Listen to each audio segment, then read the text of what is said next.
A Lua é o segundo objeto mais brilhante no nosso céu. Ao mesmo tempo, entre outros corpos astronômicos, é um dos mais escuros e menos refletivos. Nosso satélite natural só parece brilhante porque está muito perto da Terra. Para efeito de comparação, nosso planeta parece muito mais brilhante quando você olha para ele do espaço. É porque as nuvens, o gelo e a neve refletem muito mais luz do que a maioria dos tipos de rocha. Tritão, a lua de Netuno, tem toda a sua superfície coberta por várias camadas de gelo. Se este satélite substituísse a nossa lua atual, o céu noturno ficaria 7 vezes mais brilhante. Quanto mais perto a lua está do horizonte, maior ela parece. Este fenômeno é chamado de ilusão da lua. Uma das teorias que explicam isso afirma que a atmosfera desempenha o papel de uma lupa, fazendo a lua parecer maior.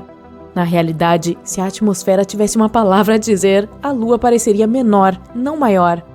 A maioria dos especialistas acredita que a ilusão é criada por sua própria mente. Isso pode aumentar o tamanho da Lua em mais de 2 vezes. Quando o satélite da Terra está no alto do céu, você não tem nenhuma indicação visual da distância dele. Mas quando está perto do horizonte, você pode ver os objetos ao seu redor em detalhes. Isso faz a Lua parecer maior, mas é apenas uma das muitas teorias que explicam o fenômeno. A propósito, você pode escapar dessa ilusão se curvar e olhar a Lua de cabeça para baixo por entre as pernas. 2 ou 3 anos atrás, um asteroide foi puxado para a órbita da Terra e começou a viajar ao redor do planeta. Mesmo que não seja maior do que um carro normal, ainda é bastante grande. De mais de 1 milhão de asteroides que os astrônomos conhecem, este é apenas o segundo a orbitar o nosso planeta. Chamado 2020 CD3, ele é a nossa mini-lua temporária. No entanto, ele não ficará com a Terra por muito tempo. O asteroide está seguindo uma órbita aleatória e está lentamente se afastando. Objetos temporariamente capturados, como o 2020 CD3, são raros. Eles precisam ter direção e velocidade específicas para serem capturados pela atração gravitacional da Terra. Caso contrário, eles colidem com o planeta ou voam em outra direção. Um fenômeno lunar transitório é uma das coisas mais enigmáticas que acontecem na Lua. É uma luz, cor ou alguma outra mudança de curta duração na superfície do satélite. Mais comumente, são flashes de luz aleatórios. Os astrônomos observam esse fenômeno desde a década de 1950. Eles notaram que os flashes ocorrem aleatoriamente. Às vezes, podem acontecer várias vezes na semana. Depois disso, eles desaparecem por vários meses. Alguns deles não duram mais do que alguns minutos, mas já houve alguns que continuaram por horas. O ano era 1969, um dia antes de a Apollo 11 pousar na Lua. Um dos participantes da missão notou que uma parte do satélite natural estava mais iluminada do que a paisagem circundante. Parecia que aquela área tinha uma espécie de fluorescência. Infelizmente, ainda não está claro se esse fenômeno estava relacionado com os misteriosos flashes lunares. Pode haver mais metais, por exemplo, titânio ou ferro, nas crateras lunares do que os astrônomos costumavam pensar. O principal problema desse achado? Isso contradiz a principal teoria sobre a formação da Lua. Essa teoria diz que o satélite natural da Terra se separou do nosso planeta após uma colisão com um objeto espacial massivo. Mas então, por que a crosta pobre em metais da Terra tem muito menos óxido de ferro do que a Lua? Isso pode significar que a Lua se formou a partir do material que se encontra muito mais profundamente em nosso planeta. Ou esses metais podem ter aparecido quando a superfície lunar derretida estava esfriando lentamente. A gravidade da Lua é cerca de 17% da gravidade da Terra. Uma pessoa pesando 90 quilos em nosso planeta natal, na Lua, teria seu peso diminuído para apenas 15 quilos. Também é possível carregar coisas 6 vezes mais pesadas do que na Terra. Também seria mais fácil andar na superfície da Lua, mas seria mais pegajoso também. Os pés dentro de um pesado traje espacial afundariam no solo lunar até 15 centímetros de profundidade. Mas vamos imaginar que você decidisse pular o tedioso processo de caminhar, saltando pelo ar. Dessa forma, você provavelmente perderá o controle de seus saltos rapidamente. Além disso, a superfície da Lua está repleta de crateras profundas. Seria uma tarefa difícil evitar todas elas. Não faz muito tempo, os astrônomos descobriram uma mancha enorme de alguma substância misteriosa. Ela estava escondida sob a superfície do outro lado da Lua. Sua massa era igual a uma pilha de metal 5 vezes maior que a ilha Havaí. A coisa enigmática está a quase 322 quilômetros abaixo de uma enorme cratera que apareceu na superfície lunar bilhões de anos atrás. A mancha provavelmente tem algo a ver com uma supercolisão. Ela pode ser o núcleo de metal do objeto que atingiu a Lua naquela época. Os cientistas mal podem esperar para colocar as mãos na descoberta. Isso poderia explicar muitas coisas sobre a cratera Polo Sul Aitken, a maior conhecida no Sistema Solar. Se estivesse na Terra, sua bacia de formato oval se estenderia de Washington, D.C. ao Texas. Não há ar no satélite natural da Terra. Mas então, como pode estar enferrujando? Os cientistas descobriram a presença de hematita na Lua, o que é uma espécie de ferrugem. Um instrumento especial de pesquisa da NASA examinou a luz refletida na superfície lunar. Descobriu-se que a composição dos polos do satélite é muito diferente do restante. A superfície da Lua é pontilhada por rochas ricas em ferro. Mas sem oxigênio e água líquida, a ferrugem não pode aparecer. Os ventos solares aumentam o mistério. Eles bombardeiam a Lua com hidrogênio, e o hidrogênio torna muito mais difícil a formação de hematita. Mas, embora a Lua não tenha uma atmosfera, ainda tem alguns vestígios de oxigênio. Sua fonte é a atmosfera superior do nosso planeta. A Terra também protege a Lua de quase 100% dos ventos solares, embora não o tempo todo. E apesar de o nosso satélite natural estar completamente seco, pode haver gelo de água nas crateras sombreadas do outro lado.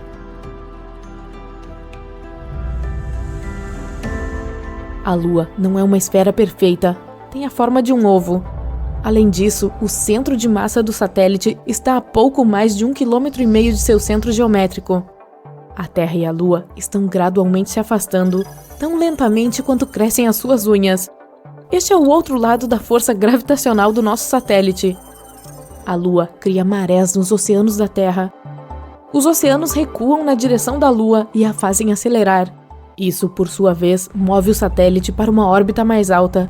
Em tempos pré-históricos, a Lua estava muito mais perto do nosso planeta do que agora. Felizmente, não vamos perder a Lua. Quanto mais ela se afasta, mais fraca se torna a sua atração gravitacional. Isso significa que em breve, nosso planeta não estará empurrando a Lua para longe com a mesma força. Há muito pouca atividade acontecendo dentro da Lua. Além disso, quase não há atmosfera ao redor. É por isso que os cientistas podem rastrear crateras de impacto espalhadas pela superfície do satélite, datando de bilhões de anos atrás. Enquanto datavam as crateras, os astrônomos descobriram que a Lua, junto com o nosso planeta, passou por um pesado bombardeio tardio cerca de 4 bilhões de anos atrás. Este evento também é conhecido como cataclismo lunar. Esse intervalo durou várias centenas de milhões de anos. Durante ele, um número excepcionalmente grande de asteroides colidiu com a Terra, Mercúrio, Marte e Vênus. Pode haver um labirinto de tubos de lava na Lua. Não muito tempo atrás, os astrônomos receberam os resultados de uma topografia lunar subterrânea. Eles descobriram uma enorme caverna sob a superfície do satélite. Com cerca de 48 quilômetros de comprimento e 96 quilômetros de largura, a caverna provavelmente é o resultado de uma atividade vulcânica de 3 bilhões de anos. Depois que os fluxos de lava endureceram, eles criaram uma crosta dura e espessa do lado de fora.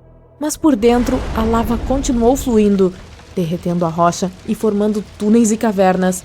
Incontáveis poços na superfície da Lua, descobertos pela NASA, podem ser as aberturas para esses tubos de lava. A órbita da Lua em torno da Terra não é circular, é oval. É por isso que a distância entre o nosso planeta e o satélite varia entre 362 mil quilômetros a mais de 402 mil quilômetros.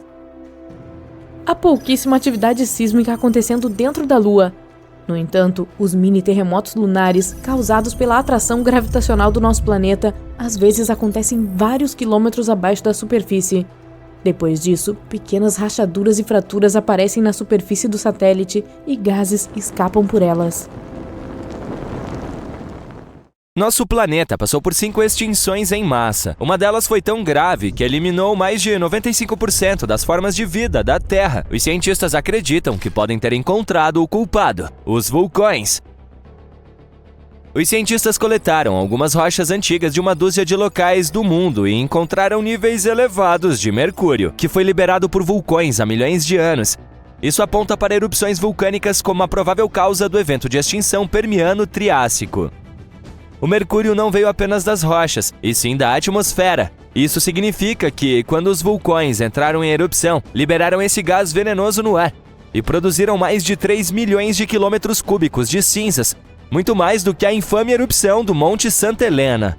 O gás deixou um rastro que marca uma das catástrofes mais significativas da história, preparando o terreno para a era dos dinossauros. Essas erupções provavelmente liberaram mercúrio ao incendiar grandes depósitos de carvão. As águas mais rasas mostraram picos de mercúrio bem no horizonte principal da extinção, enquanto as seções mais profundas registraram picos dezenas de milhares de anos antes. Isso pode significar que os efeitos da atividade vulcânica e a extinção que ela desencadeou variaram em diferentes profundidades oceânicas. Também indica que a extinção foi prolongada e complexa. Não só causou um aquecimento climático significativo na época, mas também levou a outros efeitos tóxicos, como a chuva ácida, que piorou ainda mais a situação das plantas e dos animais. Embora poucas coisas tenham passado do período Permiano até os dias atuais, podemos ter uma ideia de como era o mundo naquela época com os fósseis encontrados no leste do Kansas.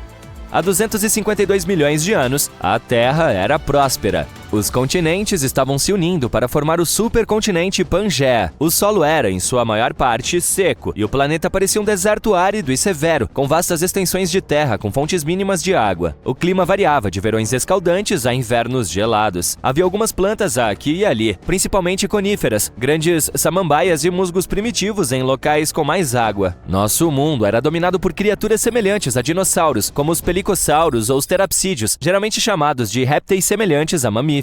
Havia também o feroz Dimetrodon, com sua incrível coluna vertebral em forma de vela. Esses três eram os maiores predadores da época. Répteis e anfíbios menores também povoavam a paisagem, ao lado de insetos emergentes como besouros e libélulas, que se desenvolveram durante esse período de seca. Mas todas as coisas interessantes aconteciam principalmente em mares rasos e tropicais. Os ambientes marinhos estavam repletos de vida. Ricos recifes de coral, moluscos chamados braquiópodes, animais conhecidos como briozoários e grandes fusulinídeos unicelulares que parecem estar cobertos de musgo. Pequenos e engraçados amonoides também eram bastante populares, muitas vezes andando nos oceanos ao lado de braquiópodes, peixes ósseos e tubarões. Trilobitas assustadores, criaturas marinhas antigas que apareceram pela primeira vez há 500 milhões de anos no período Cambriano, mas que persistiram até o período Permiano. Os trilobitas eram muito diversos, predadores ativos, necrófagos ou comedores de plâncton. No entanto, quase todas essas belas criaturas estavam prestes a desaparecer durante a extinção do Permiano-Triássico.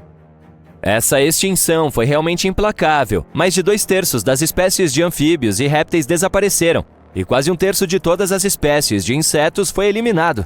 Normalmente, os insetos são sobreviventes resistentes, o que mostra como esse evento foi catastrófico. Entre esses animais extintos estava a aterrorizante Meganeuropsis, uma libélula gigante com envergadura de quase 80 centímetros, encontrada no centro do Kansas, perto de Elmo. Esse local é famoso por sua rica coleção de fósseis de insetos do Permiano, incluindo antigos grilos e baratas.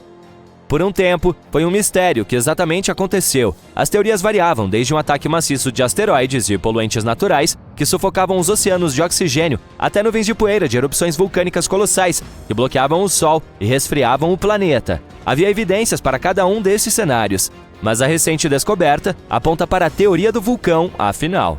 Também existe a possibilidade de que os culpados não tenham sido apenas os vulcões. Pesquisadores financiados pela NASA descobriram recentemente o que podem ser as impressões digitais desse antigo perpetrador, ou pelo menos de um de seus cúmplices. Ao investigar rochas em todo o mundo, encontraram evidências que apontam para um ataque maciço de asteroides como possíveis responsáveis. Eles encontraram moléculas incomuns com formato de bolas de futebol, conhecidas como fullerenos. Essas moléculas contêm gases raros que geralmente vêm do espaço. Isso sugere que uma enorme rocha espacial, talvez tão grande quanto o Monte Everest, tenha se chocado com a Terra, contribuindo para a extinção. Parece que pode ter havido uma série de eventos catastróficos. Os vulcões estavam expelindo grandes quantidades de lava e gás que alteraram o clima.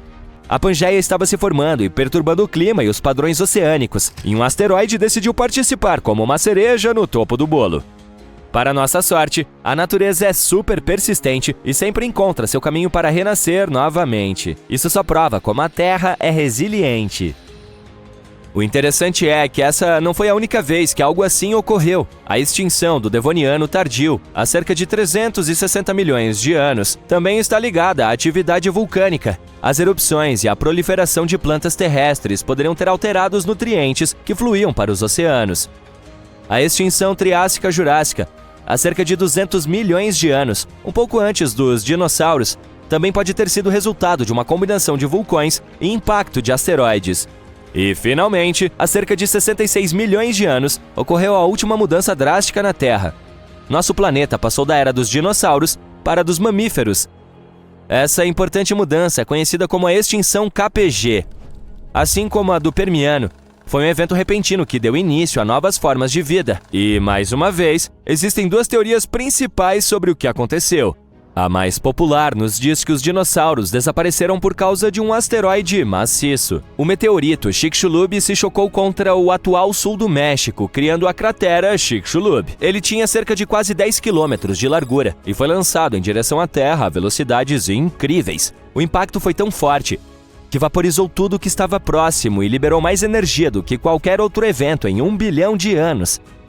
As consequências foram catastróficas. Terremotos sacudiram os continentes e o próprio solo balançou como um mar tempestuoso. À medida que a poeira lançada pelo asteroide assentou, ela caiu na Terra como chuva, aquecendo a atmosfera de tal forma que as florestas de todo o mundo explodiram em chamas. Não muito depois, houve um tsunami gigantesco, provocado pela agitação do fundo do oceano, que inundou as costas próximas ao Golfo do México. Nem todos os dinossauros morreram imediatamente. Em lugares como a Nova Zelândia, algumas populações deles sobreviveram inicialmente. Entretanto, um céu escuro e cheio de cinzas acabou cobrindo o globo, bloqueando o sol e mergulhando o mundo no frio e na escuridão. Esse efeito de longo prazo do asteroide foi o que realmente selou o destino desses bichos. Sem a luz do sol, a cadeia alimentar entrou em colapso rapidamente. Os herbívoros desapareceram lentamente, seguidos pelos carnívoros que dependiam deles, e as cinzas que voltaram para a Terra exacerbaram a perturbação ambiental, com temperaturas flutuantes que dificultaram a sobrevivência. Mas há outra teoria que diz que, assim como na extinção do Permiano, o asteroide foi apenas a cereja do bolo. O desaparecimento dos dinossauros foi inevitável por causa dos vulcões. Cerca de 1 milhão de anos antes da eliminação desses répteis, uma atividade vulcânica maciça começou sob o local onde se encontra a Índia. Esse evento criou os basaltos de Deccan, um vasto platô formado por camadas de lava que cobriam uma área tão grande quanto a França. Por centenas de milhares de anos, esses vulcões lançaram dióxido de enxofre e dióxido de carbono na atmosfera. Isso tornou os céus escuros e a chuva ácida, envenenando as fontes de alimentos e transformando os oceanos em banheiras tóxicas. Essas mudanças foram graduais, mas implacáveis, estressando os ecossistemas, quebrando as cadeias alimentares e levando a um declínio lento, mas constante, de muitas espécies, incluindo os dinossauros. Embora não se tenha certeza de qual teoria é verdadeira, os cientistas agora acham que ambas são igualmente culpadas. Talvez um dia tenhamos uma visão clara de como o reinado dos dinossauros chegou a um fim tão abrupto. A maior região vulcânica da Terra não está na África ou no Japão, mas sob o gelo da Antártica. Os cientistas descobriram 138 vulcões em sua parte ocidental, e se eles decidirem se tornar selvagens, você certamente perceberá. Afinal, podem derreter grandes quantidades de gelo que se deslocarão para o oceano, aumentarão seu nível e tornarão nosso planeta inabitável para os seres humanos. Mas antes de arrumar suas coisas para voar para outro planeta, ouça. Apenas 2 dos vulcões da Antártica são oficialmente classificados como ativos atualmente, e seria necessária uma série de erupções década após década para causar um impacto sério em todo o mundo. O Monte Erebus, um dos 2 vulcões da Antártica atualmente em atividade, ostenta orgulhosamente o título de ativo mais ao sul do mundo. Ele está em erupção contínua desde pelo menos 1972. Emite plumas de gás e vapor, e às vezes até lança rochas, algo que os cientistas chamam de erupções estrombolianas. Uma de suas características mais interessantes é um lago de lava em uma de suas crateras no cume, com material derretido na superfície. Esse tipo de lago é bastante raro, porque precisa de certas condições para garantir que a superfície nunca congele. O segundo vulcão ativo é a Ilha Decepção, uma massa de terra em forma de ferradura. Na verdade, é a caldeira de um deles que entrou em erupção pela última vez há mais de 50 anos. Os cientistas que o monitoram dizem que ele não deve entrar em atividade tão cedo. A Antártica também tem muitas fumarolas. Essas são aberturas vulcânicas que liberam gases e vapores no ar. Nas condições certas, podem expelir material suficiente para construir torres de gelo fumarólico de até 3 metros de altura. Os pesquisadores ficam de olho nos vulcões da Antártica com sismômetros que detectam quando a Terra começa a tremer devido à atividade vulcânica. Às vezes, também usam tecnologia mais complicada, mas tudo isso é realmente desafiador devido à distância dessa região polar e à dificuldade de chegar lá. É por isso que ninguém pode prever quando um dos vulcões do continente que está dormindo poderá entrar em erupção. Podemos adivinhar como seria esse despertar se analisarmos os eventos de quase 20 mil anos atrás. Então, vamos lá? Um dos vulcões adormecidos da Antártica, o Monte Takae, teve uma série de erupções e expeliu uma boa quantidade de halogênios ricos em ozônio naquela época. Alguns cientistas dizem que esses eventos aqueceram o hemisfério sul. As geleiras começaram a derreter e ajudaram a terminar a última era glacial. Para que esses eventos se repitam, precisaríamos de uma série de erupções com substâncias ricas em halogênios de um ou mais vulcões que agora estão acima do gelo. É um cenário improvável, mas como já aconteceu no passado, não é totalmente impossível. Quanto aos que se escondem sob uma espessa camada de gelo, parece que seus gases dificilmente chegariam à atmosfera, mas seriam fortes o suficiente para derreter enormes cavernas na base do gelo e produzir uma grande quantidade de água derretida.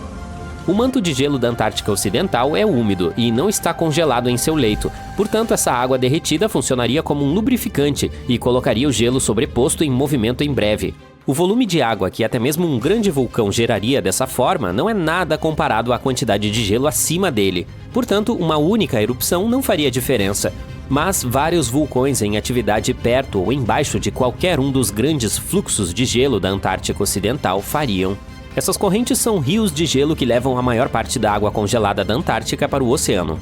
Se elas mudarem sua velocidade e trouxerem quantidades incomuns de água para o oceano, seu nível aumentará. À medida que o gelo se torna cada vez mais fino, haverá mais e mais novas erupções. Os cientistas chamam isso de efeito de fuga. Algo parecido ocorreu na Islândia. O número delas aumentou quando as geleiras começaram a recuar no final da última era glacial. Portanto, parece que, para que haja mudanças maciças, vários vulcões poderosos acima do gelo com gases cheios de halogênios precisam entrar em atividade com poucas décadas de diferença e permanecer fortes por muitas dezenas ou centenas de anos. A Antártica armazena cerca de 80% de toda a água doce do mundo, e se toda ela fosse derretida, o nível global do mar aumentaria em quase 60 metros. E então teríamos que procurar um novo planeta para viver. Mas esse é um cenário improvável. É mais provável que as erupções sob o gelo lubrifiquem as correntes e levem a água para o oceano, mas isso não seria o fim do mundo. No entanto, um supervulcão muito forte, bastante furioso, poderia fazer isso, o que já aconteceu no passado. Há mais de 200 milhões de anos, o mundo passou por uma grande transformação. Não com uma, nem com duas, mas 4 erupções vulcânicas maciças em grandes pulsos. O supervulcão chamado Kemp estava entrando em atividade repetidamente há 600 mil anos. Tudo aconteceu em Wrangellia, um grande pedaço de terra que costumava ser um vulcão supermassivo que se estendia pelo que hoje é a Colômbia Britânica e o Alasca. E não foram a lava ou as cinzas vulcânicas que arruinaram o meio ambiente. A erupção fez os níveis de carbono dispararem. O planeta nunca mais seria o mesmo. Essa atividade vulcânica pode ter ajudado os dinossauros a se transformarem de criaturas do tamanho de gatos em gigantes que vimos em Jurassic Park. E deu início a uma estação chuvosa de 2 milhões de anos, o que fez com que o mundo inteiro ficasse quente e úmido, e os dinossauros adoraram. Os pesquisadores mergulharam fundo nas camadas de sedimentos sob um antigo lago na Ásia para descobrir esses segredos. Eles encontraram traços de cinzas vulcânicas e mercúrio, sinais claros dessas erupções épicas. Havia assinaturas de carbono mostrando enormes picos nos níveis de dióxido de carbono. Isso fez com que a atmosfera ficasse tostada e a chuva caísse. A má notícia é que outra erupção como essa pode acontecer. O supervulcão sob o Parque Nacional de Yellowstone está dormente há quase 70 mil anos. Mas se acordar, será muito mais catastrófico do que a atividade vulcânica do Monte St. Helens, em 1980. Ela é considerada a mais desastrosa da história dos Estados Unidos. Isso ocorreu após 2 meses de terremotos e injeção de magma abaixo do vulcão, que enfraqueceu e destruiu toda a face norte da montanha. A coluna de erupção atingiu mais de 24.300 metros na atmosfera e espalhou cinzas por 11 estados dos Estados Unidos e várias províncias canadenses. A última erupção do Yellowstone foi 1000 vezes maior que essa. O solo acima da região fica em um ponto quente feito de rocha derretida e semi-molhada chamada magma. Esse material flui para uma câmara abaixo do parque, entre 6 e 9 quilômetros de profundidade, fazendo com que o solo inche como um balão. Mas depois, ao esfriar, o solo volta ao seu estado normal. Os observadores de vulcões estão atentos a isso há um século e notaram que o solo se elevou cerca de 25 centímetros há cerca de 20 anos. Mas desde 2010 está voltando a descer. Especialistas dizem que não há grandes erupções no horizonte, portanto o dia do juízo final não está chegando tão cedo. Mas ultimamente há alguma atividade subterrânea acontecendo, o que nos mantém interessados. Como os seres humanos não estiveram por perto para testemunhar cada pequena coisa que Yellowstone faz, é um pouco difícil dizer com certeza o que está acontecendo lá embaixo. O parque teve algumas erupções épicas nos últimos 2 milhões de anos, que aconteceram como um relógio, com intervalos de 600 a 800 mil anos entre elas.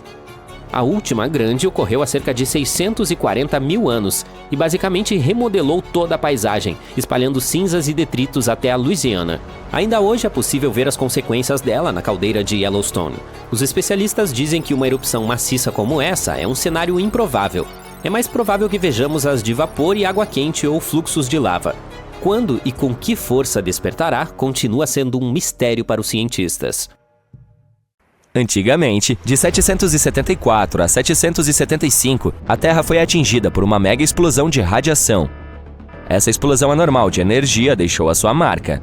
Os anéis das árvores daquele ano mostram níveis muito altos de material radioativo. Mas o que exatamente causou isso? Os cientistas estão inclinados a pensar que o motivo foi uma explosão solar. Algumas pessoas acham que talvez uma supernova maciça tenha causado a explosão de radiação. Mas o astrônomo Phil Plait diz que, se esse fosse o caso, ela teria que estar a menos de 1000 anos-luz de distância e, portanto, extremamente brilhante. Mas não há registro de que isso tenha acontecido. Nenhuma estrela da morte brilhante e reluzente foi vista. Depois de observar o carbono radioativo e o berílio nos anéis das árvores, os cientistas descartaram várias outras possibilidades. Inicialmente, eles consideraram que se tratava de uma colisão entre estrelas de nêutrons ou entre uma estrela de nêutrons e um buraco negro. Esses tipos de colisões produzem uma explosão super rápida de raios gama sem nenhum show de luz, o que se alinha melhor com as evidências. Mas esse tipo de colisões é muito raro. Plait acha que é meio improvável que essa seja a resposta. Ele calcula que só deveríamos ver um desses eventos em nossa galáxia uma vez a cada 1 milhão de anos. Portanto, ter ocorrido um há apenas 1200 anos parece muito estranho. Os cientistas estão seriamente preocupados com esses eventos raros. Se um deles acontecesse mais perto da Terra, poderia bagunçar a vida em nosso planeta. Mesmo que estivesse a milhares de anos-luz de distância, um evento semelhante nos dias de hoje poderia causar o caos em todos os sistemas eletrônicos sofisticados nos quais confiamos. Portanto, é bom que essas explosões de raios gama sejam raras, porque se fossem mais comuns, a Terra poderia ficar em maus lençóis. Você pode pensar que se o nosso planeta pode suportar mega explosões de radiação, poderia facilmente suportar algo menos assustador. Digamos, gafanhotos. Lamento dizer isso, mas não é exatamente verdade. Em 1874, durante um verão quente no Kansas, as coisas tomaram um rumo estranho. Os gafanhotos invadiram as grandes planícies, chegaram como uma tempestade, cobrindo casas, árvores e até mesmo os trens que passavam. A missão desses insetos parecia a de causar o caos. Os agricultores tiveram que se esforçar para proteger seus poços e praticamente tudo o que valia a pena salvar. Os gafanhotos pousavam por toda a parte, causando estragos em tudo o que viam. Até mesmo as pobres ovelhas perderam sua lã. Os gafanhotos chegaram a arrancar a tinta das carroças e os cabos das forquilhas. Isso mostra o quanto eram destrutivos. Os animais de criação tentaram revidar comendo-os, mas o número de insetos era muito grande. Naquele ano, essas criaturas causaram cerca de 200 milhões de dólares em danos às plantações. A invasão de gafanhotos foi tão terrível que até o exército dos Estados Unidos entrou em cena para ajudar. No final, os gafanhotos começaram a desaparecer, poupando as planícies de mais devastação.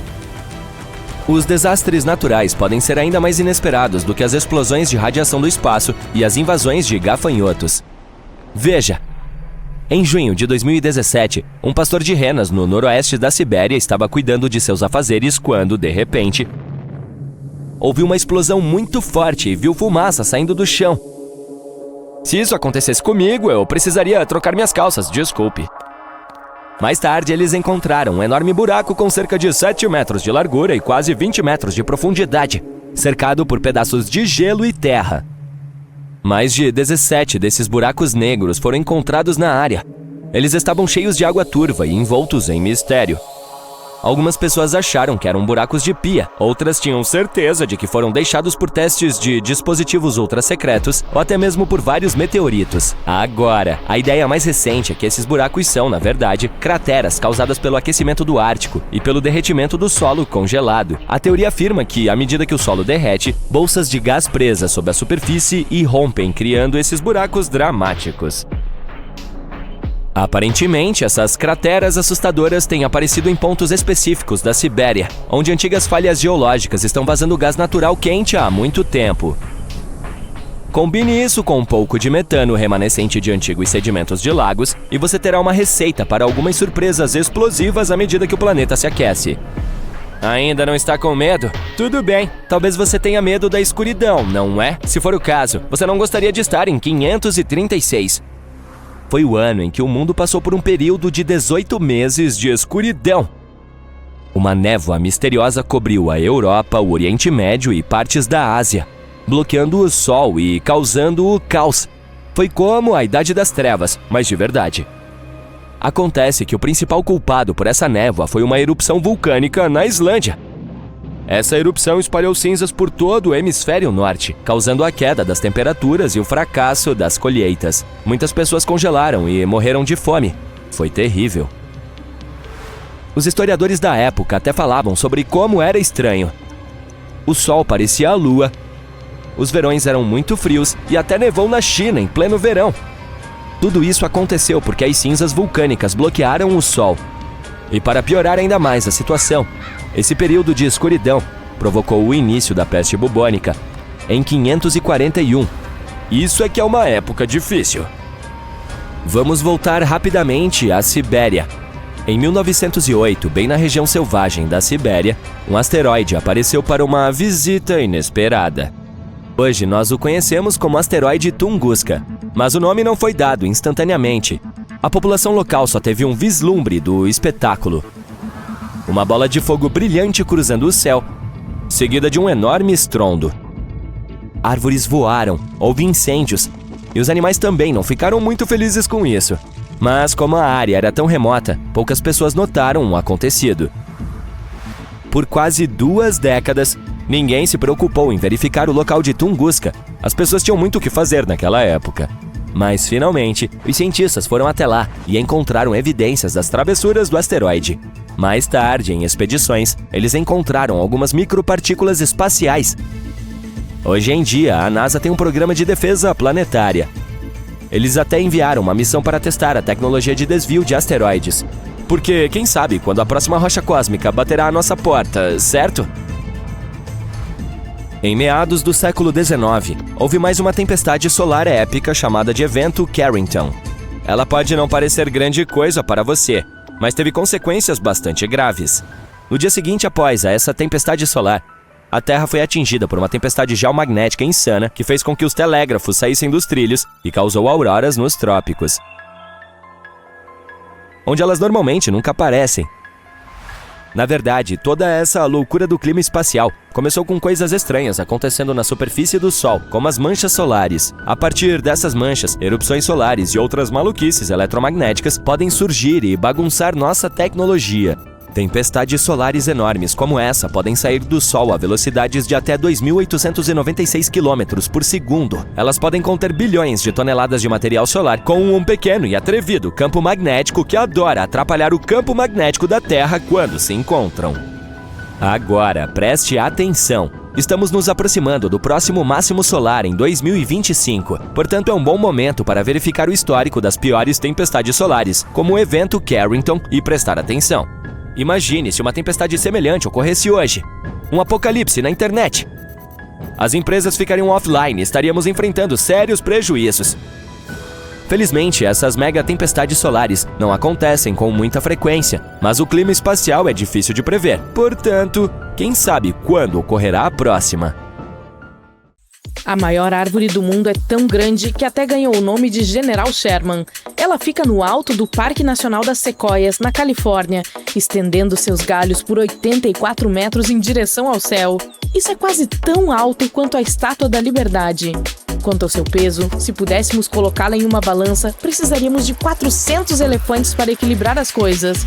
Sua base se estende por 11 metros de diâmetro, grande o suficiente para esconder 2 sedãs estacionados de ponta a ponta. A Califórnia é o último lugar na Terra onde essas árvores colossais crescem naturalmente. Durante a Era Glacial, elas floresceram em toda a América do Norte e Europa, mas com o recuo das geleiras, o mesmo aconteceu com as sequoias. Hoje, prosperam ao longo da encosta oeste da Sierra Nevada, dependendo do derretimento das geleiras para saciar sua sede. A General Sherman recebe milhares de visitantes todos os dias e a infraestrutura do parque atende a isso. Há uma curta caminhada de 800 metros a partir do estacionamento mais próximo que leva à grande gigante verde. Ao longo do caminho, um marco de pedra delineia a forma e o tamanho da base da árvore para dar aos visitantes uma noção de sua imensa escala. Estima-se que essa sequoia atrevida tenha entre 2.300 e 2.700 anos e que testemunhou séculos de mudanças. Ela surgiu durante os primeiros dias do Império Romano. Quando os europeus chegaram à Califórnia no final do século XVIII, tentaram primeiro colher as sequoias, pensando que elas tinham madeira valiosa. No entanto, o esforço necessário para derrubar essas gigantes era enorme para aquela época.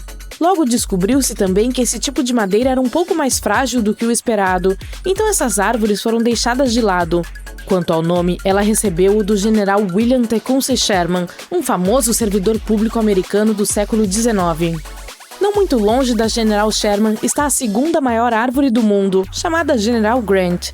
Descoberta pelos habitantes locais anos antes, ela enfrentou sua própria cota de desafios, incluindo incêndios. Mas, assim como sua colega, sobreviveu, principalmente graças à sua casca grossa e ao cerne resistente. Quanto à árvore mais antiga, há muito tempo sabemos que é um pinheiro Brittlescone da Grande Bacia chamado Matusalém, também encontrado na Califórnia. Ele existe há mais de 4.800 anos, muito antes de os egípcios construírem as pirâmides de Gizé. Sua localização é um pouco secreta para mantê-la a salvo de danos. Matusalém e seus amigos crescem no alto da Califórnia, Nevada e Utah, onde é difícil sobreviver. O local é frio, com solo seco e ventos fortes, mas essas madeiras fortes descobriram como prosperar, obtendo seus nutrientes do solo duro e rochoso das montanhas. Seus galhos são torcidos e retorcidos por causa dos ventos que sopram em todas as direções quando atingem a maturidade. Isso faz com que sua aparência seja um pouco bagunçada, mas é uma camada adicional de resistência para essas árvores durante tempestades fortes. Suas raízes alimentam apenas os galhos acima. Portanto, se uma parte delas desaparecer, somente esse pedaço da árvore será afetado. No entanto, existe um novo concorrente para o mesmo título de árvore mais antiga. No Chile, há um cipreste da Patagônia chamado Gran Abuelo, que significa grande avô em espanhol. Ele pode ser ainda mais velho do que Matusalém por cerca de 500 anos. Isso significaria que viu pessoas andando por lá durante a Idade do Bronze. Para descobrir a idade de uma árvore, geralmente precisamos olhar dentro de sua casca e contar seus anéis. No caso do Gran Abuelo, porém, os cientistas usaram matemática complexa para estimar sua idade. Alguns especialistas ainda não estão convencidos com esse método. Independentemente de qual árvore é mais antiga, tanto Matusalém quanto o Gran Abuelo passaram por muitas mudanças em suas longas vidas. Cada anel em seus troncos contém informações sobre o clima do ano em que cresceu. Os cientistas podem aprender muito sobre os climas passados em nosso planeta estudando esses exemplares antigos. A mais alta do mundo também está fora dos limites para os visitantes, mas essa é uma medida de segurança recente. Seu nome é Hyperion e ela está localizada no Parque Nacional Redwood, na Califórnia. Com 116 metros de altura, é uma sequoia costeira mais alta que o comprimento de um campo de futebol americano. Batizada com o nome de um personagem da mitologia grega, foi descoberta em 2006 por 2 pesquisadores. O parque abriga outras árvores incrivelmente altas, como Hélios e Ícaros, que chegam a mais de 113 metros. O tamanho impressionante das sequoias no norte da Califórnia se deve às suas folhas e ao clima da região. Elas absorvem e armazenam a umidade da neblina matinal e seus brotos promovem o crescimento após ferimentos, permitindo que vivam por muito tempo. No entanto, suas raízes rasas as tornam suscetíveis a danos causados por caminhantes. Apesar de ser detentora de um recorde, a aparência da Hyperion pode não fazer jus à fama. É difícil ver sua impressionante altura a partir do chão, e seu tronco não é tão impressionante. A Hyperion está atualmente escondida em uma seção fechada, sem trilha oficial. Apesar disso, muitos entusiastas de árvores a pisotearam ao longo dos anos, prejudicando o habitat que leva até ela. No passado, também foi encontrado lixo ao longo do caminho. Recentemente, o parque emitiu uma declaração pedindo aos visitantes que se afastem dessa árvore. Caso contrário, poderão enfrentar multas de centenas de dólares ou até mesmo acabar atrás das grades. A Árvore da Vida é um símbolo de resistência em meio à paisagem árida do deserto do Bahrein. Aninhada no ponto mais alto do país, ela desafia as probabilidades, cativando os visitantes com sua presença misteriosa e inexplicável. É cercada por infinitas extensões de dunas aquecidas no deserto da Arábia. Por estar sozinha no cenário do deserto, tem intrigado cientistas e botânicos há anos. Há pouca ou nenhuma chuva por lá, também não há fontes de água doce nas proximidades. Apesar da falta de umidade, a Árvore da Vida insiste em florescer, exibindo sua folhagem verde. Como ela consegue sobreviver em condições tão adversas levou a algumas das teorias mais estranhas. Alguns especulam que as raízes penetram profundamente na terra, atingindo até 50 metros para acessar as reservas subterrâneas de água. Outros sugerem que se adaptou ao seu ambiente, extraindo a umidade dos grãos de areia ao redor por meio de mecanismos especializados. Uma outra ideia interessante é que a Árvore da Vida fica no local do lendário Jardim do Éden, obtendo sua água de uma fonte mística. Além de seu significado científico e cultural, trata-se de uma importante atração turística para os habitantes locais, atraindo aproximadamente 65 mil visitantes por ano. Tudo por uma árvore. A Polônia tem seu quinhão de árvores dignas de menção, todas reunidas na Floresta Torta. Trata-se de um grupo de 400 delas que se curvam de forma estranha. Todas têm um formato semelhante, curvando-se acentuadamente em direção ao céu em pequenas formas de J, quase tocando o chão. As pessoas têm ideias diferentes sobre o motivo delas terem essa aparência. Algumas acham que uma forte tempestade de neve as cobriu quando eram jovens, empurrando-as para baixo.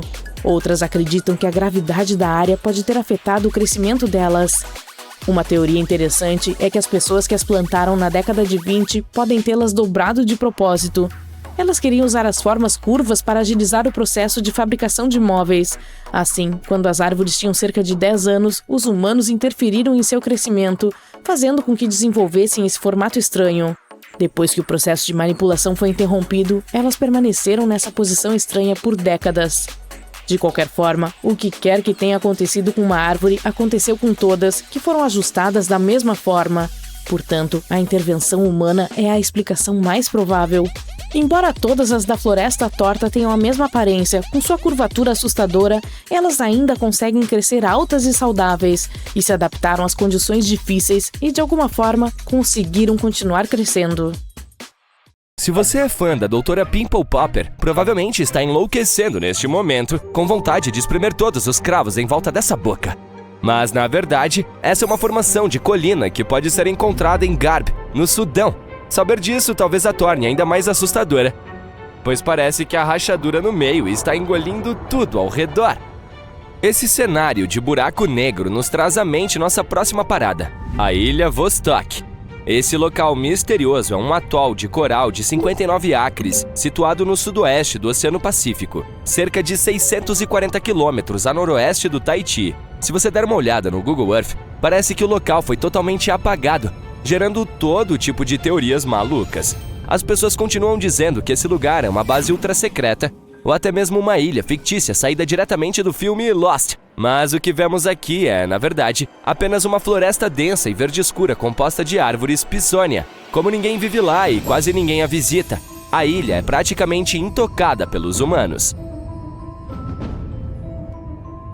Essa enorme estrela ou mandala está situada nos arredores de Beatty, Nevada. Ela deixou a internet intrigada, com as pessoas tentando descobrir se ela é evidência de algum tipo de atividade extraterrestre. Para aumentar o mistério, esse local fica bem perto da Tonopah Test Range, também conhecida como a famosa Área 52. Apesar de seu aspecto assustador, provavelmente é apenas um dos milhares de círculos nas plantações que ganharam fama após o surgimento do Google Earth. Essa formação em espiral aqui também está localizada em Nevada e, sem dúvida, parece outro círculo de plantação que é de arrepiar. Mas as coisas ficam ainda mais estranhas se você usar a opção Street View. Ao aproximar cada vez mais o zoom, você perceberá que ela é composta de rochas cuidadosamente dispostas. Esse labirinto faz parte de um museu a céu aberto, situado na cidade fantasma de Rhyolite. E, se isso não for assustador o suficiente, dê uma olhada ao redor e você verá dezenas de homens sinistros com capas brancas. Apesar de sua aparência realista, essas silhuetas são, na verdade, estátuas de uma instalação criada por uma artista belga nos anos 80. Ainda mais estranho do que tropeçar em um grande círculo no chão é encontrar um monte deles. Nosso próximo local, em Wyoming, está repleto de estruturas circulares peculiares, a ponto de ser difícil contar todas elas. Durante o século XX, esse estado americano passou de uma economia agrícola para uma economia industrial, dominada pela extração de petróleo, gás e carvão. Portanto, esses círculos provavelmente são remanescentes de uma fazenda de tanques. Quero dizer, locais onde os tanques de armazenamento de petróleo costumavam estar localizados. Se quiser evitar pesadelos, recomendo fortemente que não procure o mausoléu de Emil Becker na Polônia. Se por acaso você o encontrar usando o modo Street View, prepare-se para se deparar com um lugar abandonado e com a escultura mais aterrorizante que existe. Que horror! Mantendo o tom assustador dessa conversa, vamos para um canto isolado do Cazaquistão, onde você pode encontrar um pentagrama gravado na superfície da Terra. Essa formação é enorme, medindo cerca de 366 metros de diâmetro. Antes que você tire conclusões precipitadas sobre essa formação estar relacionada a algum tipo de adoração de divindades do submundo, vale a pena observar que o pentagrama, na verdade, é o contorno de um estacionamento projetado no formato de uma estrela. A forma de estrela é marcada por ruas, que estão alinhadas com árvores, tornando a forma de estrela ainda mais distinta em fotos aéreas. Você pode identificar esse símbolo peculiar a uma grande distância. À primeira vista, ele pode até se assemelhar a um alfabeto de outro mundo. Como se uma civilização altamente inteligente estivesse tentando nos enviar uma mensagem de alerta. Mas esse mistério já está resolvido. Estamos no De Hoge Veluwe, um parque nacional holandês localizado na província de Gelderland. E essas linhas são, na verdade, parte do logotipo do parque. Procure por essas coordenadas para encontrar o que parece ser uma formação de terra, diretamente de uma paisagem extraterrestre, ou talvez de um cenário de Avatar. Acredita-se que esse lugar, localizado na Mongólia Interior, na China, seja uma mina de granito. Mas é um pouco misterioso porque ele tem um tom azul tão marcante no Google Earth. Se você verificar no Microsoft Bing Maps, por exemplo, o mesmo local aparece em um tom muito mais natural. No Outback australiano, há um enorme geoglifo conhecido como Maori Man. Descoberto no final dos anos de 1990, ele parece representar um homem indígena australiano caçando com um bumerangue ou bastão. A figura se estende por mais de 3,2 km de comprimento e cerca de 2,5 km de largura. Ela tem sulcos profundos esculpidos no solo, o que aumenta a complexidade de sua formação e origem. Apesar dos esforços para descobrir seu propósito, sua origem ainda é um mistério. Este é o Desert Breath, localizado no Saara. Como muitas coisas que você viu neste vídeo, essa formação também gerou especulações sobre ter sido criada por seres extraterrestres. Mas uma rápida pesquisa no Google esclarece esse mistério. Acontece que se trata de uma instalação artística criada por um grupo de 3 artistas gregos em 1997.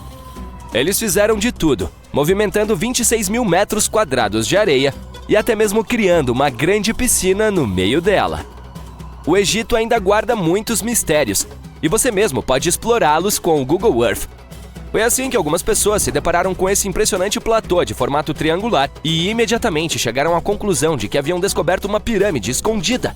No entanto, os especialistas acabaram com suas esperanças. Eles acreditam que não há explicação plausível para a existência de uma pirâmide nessa área, localizada 13 quilômetros a oeste da borda do Vale do Nilo, no Alto Egito. É provável que essa descoberta não passe de uma colina que sofreu os efeitos da erosão, combinada com uma grande dose de ilusão. Em alguns casos, a própria natureza é responsável pela criação de esculturas assustadoras, como a Badlands Guardian, em Alberta, Canadá. Se você olhar de cima, notará não uma, mas 2 cabeças humanas emergindo da paisagem. Esses seres gigantescos foram esculpidos pela erosão da água da chuva em camadas de solo rico em argila. Ironicamente, outras estruturas feitas pelo homem dão a impressão de que este está usando fones de ouvido com fio. Parece que os desertos são um local privilegiado para a descoberta de imagens estranhas no Google Earth. Portanto, nossa próxima parada é a China. No deserto de Gobi, você encontrará linhas brancas em zigue-zague que parecem um tanto aleatórias. O primeiro desafio para os especialistas foi descobrir do que essas estruturas eram feitas, pois é difícil dizer se foram pintadas ou escavadas na paisagem. Ainda há muita especulação sobre isso na internet, mas a explicação mais plausível é que essa estrutura é usada para calibrar satélites. Dessa forma, as câmeras de satélite podem focar essas grandes grades para se orientarem no espaço. Dê uma olhada neste avião intacto que parece ter afundado no oceano na costa da ilha Crooked, nas Bahamas. Alguns vídeos virais afirmam que se trata de um avião acidentado pertencente ao infame Pablo Escobar. A verdade é que algo caído no fundo do oceano não pode ser tão visível. Portanto, é mais provável que seja um avião que estava realmente voando quando o Google capturou essas imagens. No entanto, há uma forte crença de que Pablo Escobar tinha um avião que caiu nas proximidades, mas foi em outra parte das Bahamas, conhecida como Norman's Cay. Você ainda pode avistá-lo em águas rasas azul turquesa. Basta pesquisar Norman's Cay Sunken Plane, que significa avião afundado em Norman's Cay, e lá está ele. Se você está convencido de que os extraterrestres já estão entre nós, vá em frente e digite essas coordenadas no Google Earth. Explore a área usando Street View e... Uau! O que é isso? É claro que não estamos falando de visitantes de outros planetas, mas essa sombra de uma criatura gigantesca ainda me dá arrepios.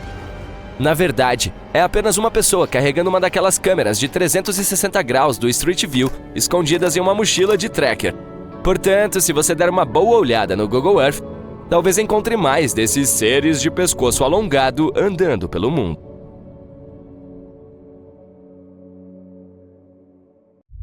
O terremoto mais forte já ocorrido a leste do rio Mississippi, que aconteceu há mais de 200 anos, nunca acabou, de acordo com alguns cientistas. A maioria dos abalos dura de segundos a minutos, e o recordista oficial até agora é um silencioso em Sumatra, que durou 32 anos. Esse evento desencadeou um grande terremoto e um tsunami. Portanto, se for verdade que o de New Madrid ainda está causando tremores secundários, teremos um novo nome no topo dessa triste lista. O terremoto começou em dezembro de 1811, com um forte chacoalhão em uma parte pouco povoada do nordeste do Arkansas. Ele foi sentido a quase 1.600 quilômetros de distância na Casa Branca, e os sinos da torre tocaram em Boston, ainda mais distante. O abalo fez com que o poderoso Mississippi voltasse a correr por alguns minutos sobre novas cachoeiras formadas pelo deslocamento do solo. A cidade de New Madrid, Missouri, desapareceu completamente no desastre. A Terra não ficaria parada até o final de janeiro do ano seguinte, quando as coisas voltaram a ficar sérias. Um grande terremoto ocorreu, dessa vez próximo à junção dos rios Ohio e Mississippi, bem na bacia do Missouri. Os geólogos acreditam que foi uma ruptura na falha de New Madrid, colocando ainda mais pressão sobre a falha de Reelfoot nas proximidades. Quando as pessoas pensavam que a situação não poderia piorar, mais 2 semanas de tremores se passaram e a falha de Reelfoot se rompeu bem abaixo de New Madrid. No Tennessee, cerca de 24 quilômetros ao sul de New Madrid, a elevação do solo criou o lago Reelfoot. Barcos a vapor navegavam ao longo dele, com milhares de árvores flutuando e hectares de bosques destruídos pelo terremoto. Em St. Louis, no Missouri, que fica a mais de 255 quilômetros de distância, prédios foram seriamente danificados e chaminés caíram em Cincinnati, Ohio, a cerca de 640 quilômetros de distância. Pessoas em Montreal, no Canadá, a mais de 1.600 quilômetros dali, sentiram a terra tremer. Os sismólogos registraram cerca de 200 pequenos abalos na zona sísmica de New Madrid todos os anos desde 1974. Alguns pesquisadores acreditam que até 30% deles foram réplicas dos grandes terremotos ocorridos em 1811 e 1812. Em partes dos Estados Unidos, onde não há muita ação tectônica, esses tremores secundários podem continuar a ressoar por anos, talvez até séculos, depois que os grandes aconteceram. Os abalos secundários são a maneira de a Terra liberar toda a tensão acumulada pelo terremoto principal. Quando o solo treme devido ao primeiro, exerce muita pressão sobre as rochas próximas, e quando elas não aguentam mais, racham, causando ainda mais tremores. Esse é o secundário. Eles podem ser bastante intensos, especialmente logo após o principal, mas enfraquecem com o tempo. Nem todos os cientistas concordam que os terremotos atuais têm a ver com os de 200 anos atrás. Em geral, associamos as falhas às linhas onde as placas de terra se encontram, mas há toda uma rede delas bem embaixo do centro da placa norte-americana. Elas são como relíquias de 750 milhões de anos atrás, quando a América do Norte fazia parte de um supercontinente chamado Rodinia. Quando este começou a se fragmentar, deixou para trás essas fendas, pontos fracos na crosta terrestre que ficam bem abaixo do moderno meio-oeste. Isso poderia explicar a ação dos terremotos. Uma equipe internacional de geólogos decidiu dar uma nova olhada em 3 grandes abalos que chacoalharam a América do Norte e encerrar o debate. Eles usaram um novo método matemático chamado vizinho mais próximo. Por ele, se os terremotos estiverem muito próximos no espaço, no tempo e na magnitude para serem eventos de fundo independentes, presume-se que um tenha desencadeado o outro. Dependendo de como você analisa os números, algo entre 10% e 65% dos terremotos recentes na região podem ser réplicas desses históricos. E um grande que atingiu Charleston, na Carolina do Sul, no final do século XIX, pode explicar até 72% dos tremores ocorridos na área desde então. Mas como nem todos os lugares são iguais, o debate científico continua. Em 1774, o explorador britânico James Cook notou um brilho à distância. Era o vulcão do Monte Yasur, em Vanuatu. Desde então, esse menino mau vem expelindo lava e cinzas, e é bem provável que esteja fazendo isso há muito, muito mais tempo. O vulcão está em nível de alerta desde outubro de 2016, o que significa que as coisas estão realmente instáveis por lá. Um raio de mais de 600 metros ao redor da cratera foi demarcado para manter as pessoas seguras. Houve explosões de baixa a moderada intensidade, lançando cinzas, gás e vapor, e algumas explosões maiores que mandaram coisas para fora da cratera. As imagens de satélite detectaram alguns pontos quentes de plumas de dióxido de enxofre, mostrando que o Yasur ainda está preparando uma grande tempestade lá embaixo. Stromboli, uma das ilhas vulcânicas próximas à Sicília, detém oficialmente o recorde mundial do Guinness de vulcão em erupção contínua mais longo. Ele está dando um show de fogo por mais de 2.400 anos seguidos. Os antigos marinheiros o apelidaram de Farol do Mediterrâneo. Na maior parte do tempo, o Stromboli está apenas cuspindo respingos, mas de vez em quando lança alguns fluxos de lava ou faz brotar algumas fontes moderadamente altas. Às vezes, você também pode ter um vislumbre de explosões de vapor. Há mais de 200 milhões de anos, o mundo passou por uma grande transformação, com não uma, não duas, mas 4 erupções vulcânicas maciças que mudaram o jogo. Tudo aconteceu em Wrangell, um grande pedaço de terra que costumava ser um vulcão supermassivo que se estendia pelo que é hoje a Colômbia Britânica e o Alasca. Essa atividade vulcânica pode ter ajudado os dinossauros a se transformarem de criaturas do tamanho de gatos em gigantes que vimos em Jurassic Park. Ela deu início a uma estação chuvosa de 2 milhões de anos. Isso fez com que o mundo inteiro ficasse quente e úmido, e os dinossauros adoraram. Os pesquisadores mergulharam fundo nas camadas de sedimento sob um antigo lago na China para descobrir esses segredos, e encontraram traços de cinzas vulcânicas e mercúrio, sinais claros dessas erupções épicas. Havia assinaturas de carbono que mostravam enormes picos nos níveis de dióxido de carbono, tornando a atmosfera quente e a chuva torrencial. Tudo aconteceu em 4 pulsos separados, cada um desencadeado por essas monstruosas explosões vulcânicas. Há um local em um parque nacional não muito longe de Sydney, na Austrália, onde um incêndio está ocorrendo nas profundezas do subsolo há pelo menos 6.000 anos. É chamado de Burning Mountain, ou Montanha Ardente, E é um incêndio em um veio de carvão que está queimando uma camada de carvão abaixo da superfície da Terra. Quando esses incêndios subterrâneos começam, são praticamente impossíveis de ser apagados. Essa bola de fogo tem até 9 metros de largura e é extremamente quente, mas não há chama, ela está fumegando. O fogo vem se arrastando em um ritmo de cerca de 1 metro por ano. Um fazendeiro local o avistou pela primeira vez no século XIX e pensou que fosse um vulcão.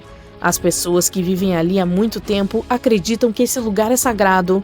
Elas o usaram para cozinhar e fabricar ferramentas e contam que ele surgiu das lágrimas de uma viúva ou da tocha de um herói. Mas os especialistas acham que pode ter sido a queda de um raio ou o aquecimento do carvão como um churrasco de verão devido à interação com o oxigênio. Alguns dizem que o local pode estar queimando desde antes de os dinossauros habitarem a Terra. Ninguém sabe exatamente por quanto tempo essa montanha queimará ou em que direção ela se moverá. No momento, o carvão tem oxigênio suficiente para queimar por séculos ou até milênios sem intervenção humana. O fogo está aquecendo a montanha como um forno gigante, fazendo-a rachar e desmoronar, convidando mais oxigênio para se alimentar. Mesmo que os seres humanos decidam agir, esses incêndios em camadas de carvão precisam de caminhões de água e nitrogênio líquido para domá-los. Há vários anos, os exploradores notaram que a fumaça estava se aproximando de um penhasco com vista para um pequeno rio. E dependendo do que essa camada de carvão decidir fazer em seguida, poderemos ver algumas mudanças drásticas aqui nas próximas décadas. Poderá haver chamas com muito mais calor, ou a camada de carvão poderá se aprofundar, extinguir-se e extinguir a fumaça. A estrutura de Richat é uma formação gigante no Saara que se parece exatamente com um olho de boi gigante.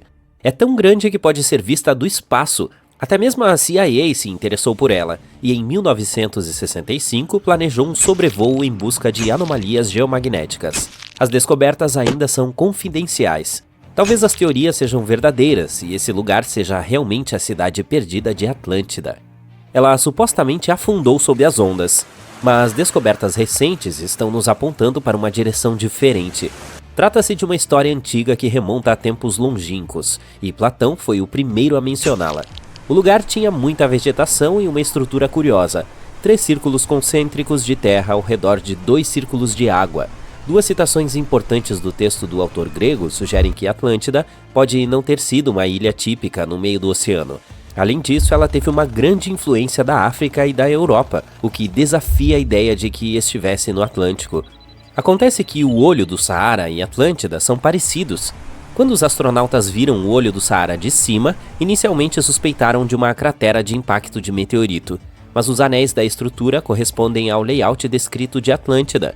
E o mais importante é que o Saara nem sempre foi um deserto. Antes era uma região tropical e se transformou há cerca de 11 mil anos. Os pesquisadores encontraram evidências de um rio enorme chamado Tamanrasset, que poderia ter sustentado uma comunidade. Ele fluía em direção à estrutura Richat, alinhando-se com a descrição de Platão. A via marítima transsaariana atravessou o Saara de 50 a 100 milhões de anos atrás. O mar supostamente destruiu Atlântida há cerca de 11.500 anos, provavelmente devido a um rápido aumento no nível do mar causado pelo fim da Idade do Gelo. As imagens do World View da NASA mostram padrões consistentes com essa teoria. Esses anéis concêntricos podem ser a chave para desvendar os segredos da evolução do nosso planeta ao longo de milhões de anos.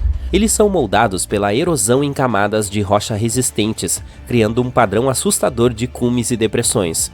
O pico central se ergue orgulhosamente a 400 metros de altura. A parte central passou por uma transformação significativa pela erosão, revelando uma estrutura circular com um pico elevado. Ao contrário das crateras de impacto, o olho do Saara exibe equilíbrio e simetria impressionantes. Alguns dizem que é resultado da elevação da rocha, esculpida pelo vento e pela água. Outros acham que se trata de um antigo anticlínio, erodido para revelar sua glória concêntrica. Há ainda a teoria do diápero de sal, que sugere que a flutuabilidade do sal esculpiu essa beleza. Técnicas de datação comprovam que ela se formou entre 541 e 252 milhões de anos atrás. Ferramentas antigas estão espalhadas ao redor dos anéis externos da estrutura, perto dos leitos dos rios. Algumas mais antigas de pedra também foram encontradas nas mesmas áreas, E ainda assim, embora tenham sido achadas algumas pontas de lança do período neolítico, não há muitos sinais de que as pessoas viviam ali naquela época. A área parece ter sido usada para atividades de curto prazo, como caça e fabricação de ferramentas. Há outros mistérios sobrenaturais que assombram nosso mundo. Um deles está na Noruega, o sinistro fenômeno da luz de Hesdalen, também conhecido como Vale das Luzes, deixa os cientistas confusos. Esse vale tem 16 quilômetros de largura, é bastante isolado, mas uma caixa azul peculiar fica no alto da encosta, equipada com câmeras que escaneiam o vale. A saga inquietante começou na década de 1980, quando o céu noturno sobre Hesdalen entrou em erupção com bolas de fogo ardentes, um espetáculo recorrente que causa arrepios na espinha daqueles que o testemunharam. Essa não foi uma ocorrência passageira, pelo contrário, tornou-se algo regular. Moradores aterrorizados relataram encontros com esses fenômenos luminosos inexplicáveis, alguns dos quais perto de suas casas. O mal-estar se espalhou como fogo. Em seu auge, havia cerca de 20 avistamentos por semana. O fenômeno apareceu em jornais, revistas e na mídia mundial. Logo, as pessoas se reuniram no vale na esperança de ver as luzes. Em 1984, especialistas entraram na briga, munidos de instrumentos sofisticados, como magnetômetros, radiômetros e outros ômetros. O que encontraram foi alucinante: luzes que desafiavam qualquer explicação. Algumas se moviam em um ritmo vagaroso, enquanto outras corriam pelos céus a uma velocidade impressionante de 30.000 km por hora. As pessoas tentaram explicá-las como aviões, reflexos distantes, raios de bola, satélites, planetas, meteoros. Mas a velocidade e a forma como elas dançavam descartaram todas essas teorias. Estamos nos aproximando lentamente de outro lugar misterioso. Trata-se do maior lago subglacial entre os 665 conhecidos da Antártica. Ele pode facilmente esconder formas de vida desconhecidas. Fica sob a camada de gelo da Antártica Oriental. Mergulhe cerca de 3,5 km sob o gelo e verá o Lago Vostok, localizado a 490 metros abaixo do nível do mar. Esse lago tem 250 km de comprimento e 50 km de largura em seu ponto mais largo. Com uma profundidade média de quase 420 metros, ele também é o sexto maior do mundo em volume. É como uma cidade subaquática com pilares elevados e bacias profundas. O Lago Secreto foi descoberto em 1993. No entanto, estava esperando para ser encontrado lá embaixo há mais de 2.000 anos, coletando segredos antigos. Em 2012, os cientistas perfuraram o gelo, criando o núcleo mais longo de todos os tempos. Eles atravessaram o gelo por toda a superfície do lago. O ano de 2013 trouxe uma reviravolta inesperada quando as águas tranquilas entraram em erupção durante a extração de um núcleo de gelo, misturando-se com fluidos de perfuração. Em seguida, foi obtida uma amostra de água pura em 2015. Alguns acreditam que pode haver formas de vida até então desconhecidas lá embaixo, já que se trata de uma reserva de água fóssil que ficou intocada por milhões de anos. Isso poderia ser muito parecido com os oceanos cobertos de gelo especulados em luas como Europa e Encelados. Tudo começou com uma teoria no século XIX que sugeria a existência de água doce sob as camadas de gelo da Antártica. Depois, em 1959, sondagens sísmicas indicaram a existência de um lago subglacial, e nos anos 90, dados de satélite confirmaram a existência do Lago Vostok. Ele não é o único. Em 2005, foi encontrada uma ilha no meio dele. Depois, 2 lagos menores se juntaram à festa. Suspeita-se que uma rede secreta de rios subglaciais possa ligar esses lagos. Muito longe da Antártica, na Venezuela, o relâmpago de Catacumbo apresenta um sinistro show de luzes na junção do rio Catacumbo e do lago Maracaibo. Esse fenômeno inquietante ocorre durante cerca de 140 a 150 noites por ano, durante 10 horas, e pode piscar até 280 vezes em uma única hora. A frequência desse show de raios muda de acordo com as estações e de ano para ano. Em 2010, houve uma pausa de janeiro a março, o que causou uma certa preocupação de que pudesse desaparecer para sempre. Quando o sol se põe, os ventos do leste começam a ganhar velocidade. Eles são chamados de jatos de baixo nível noturno, como o que pode ser visto nas grandes planícies da América do Norte. Ele traz umidade, principalmente do Caribe e do próprio lago.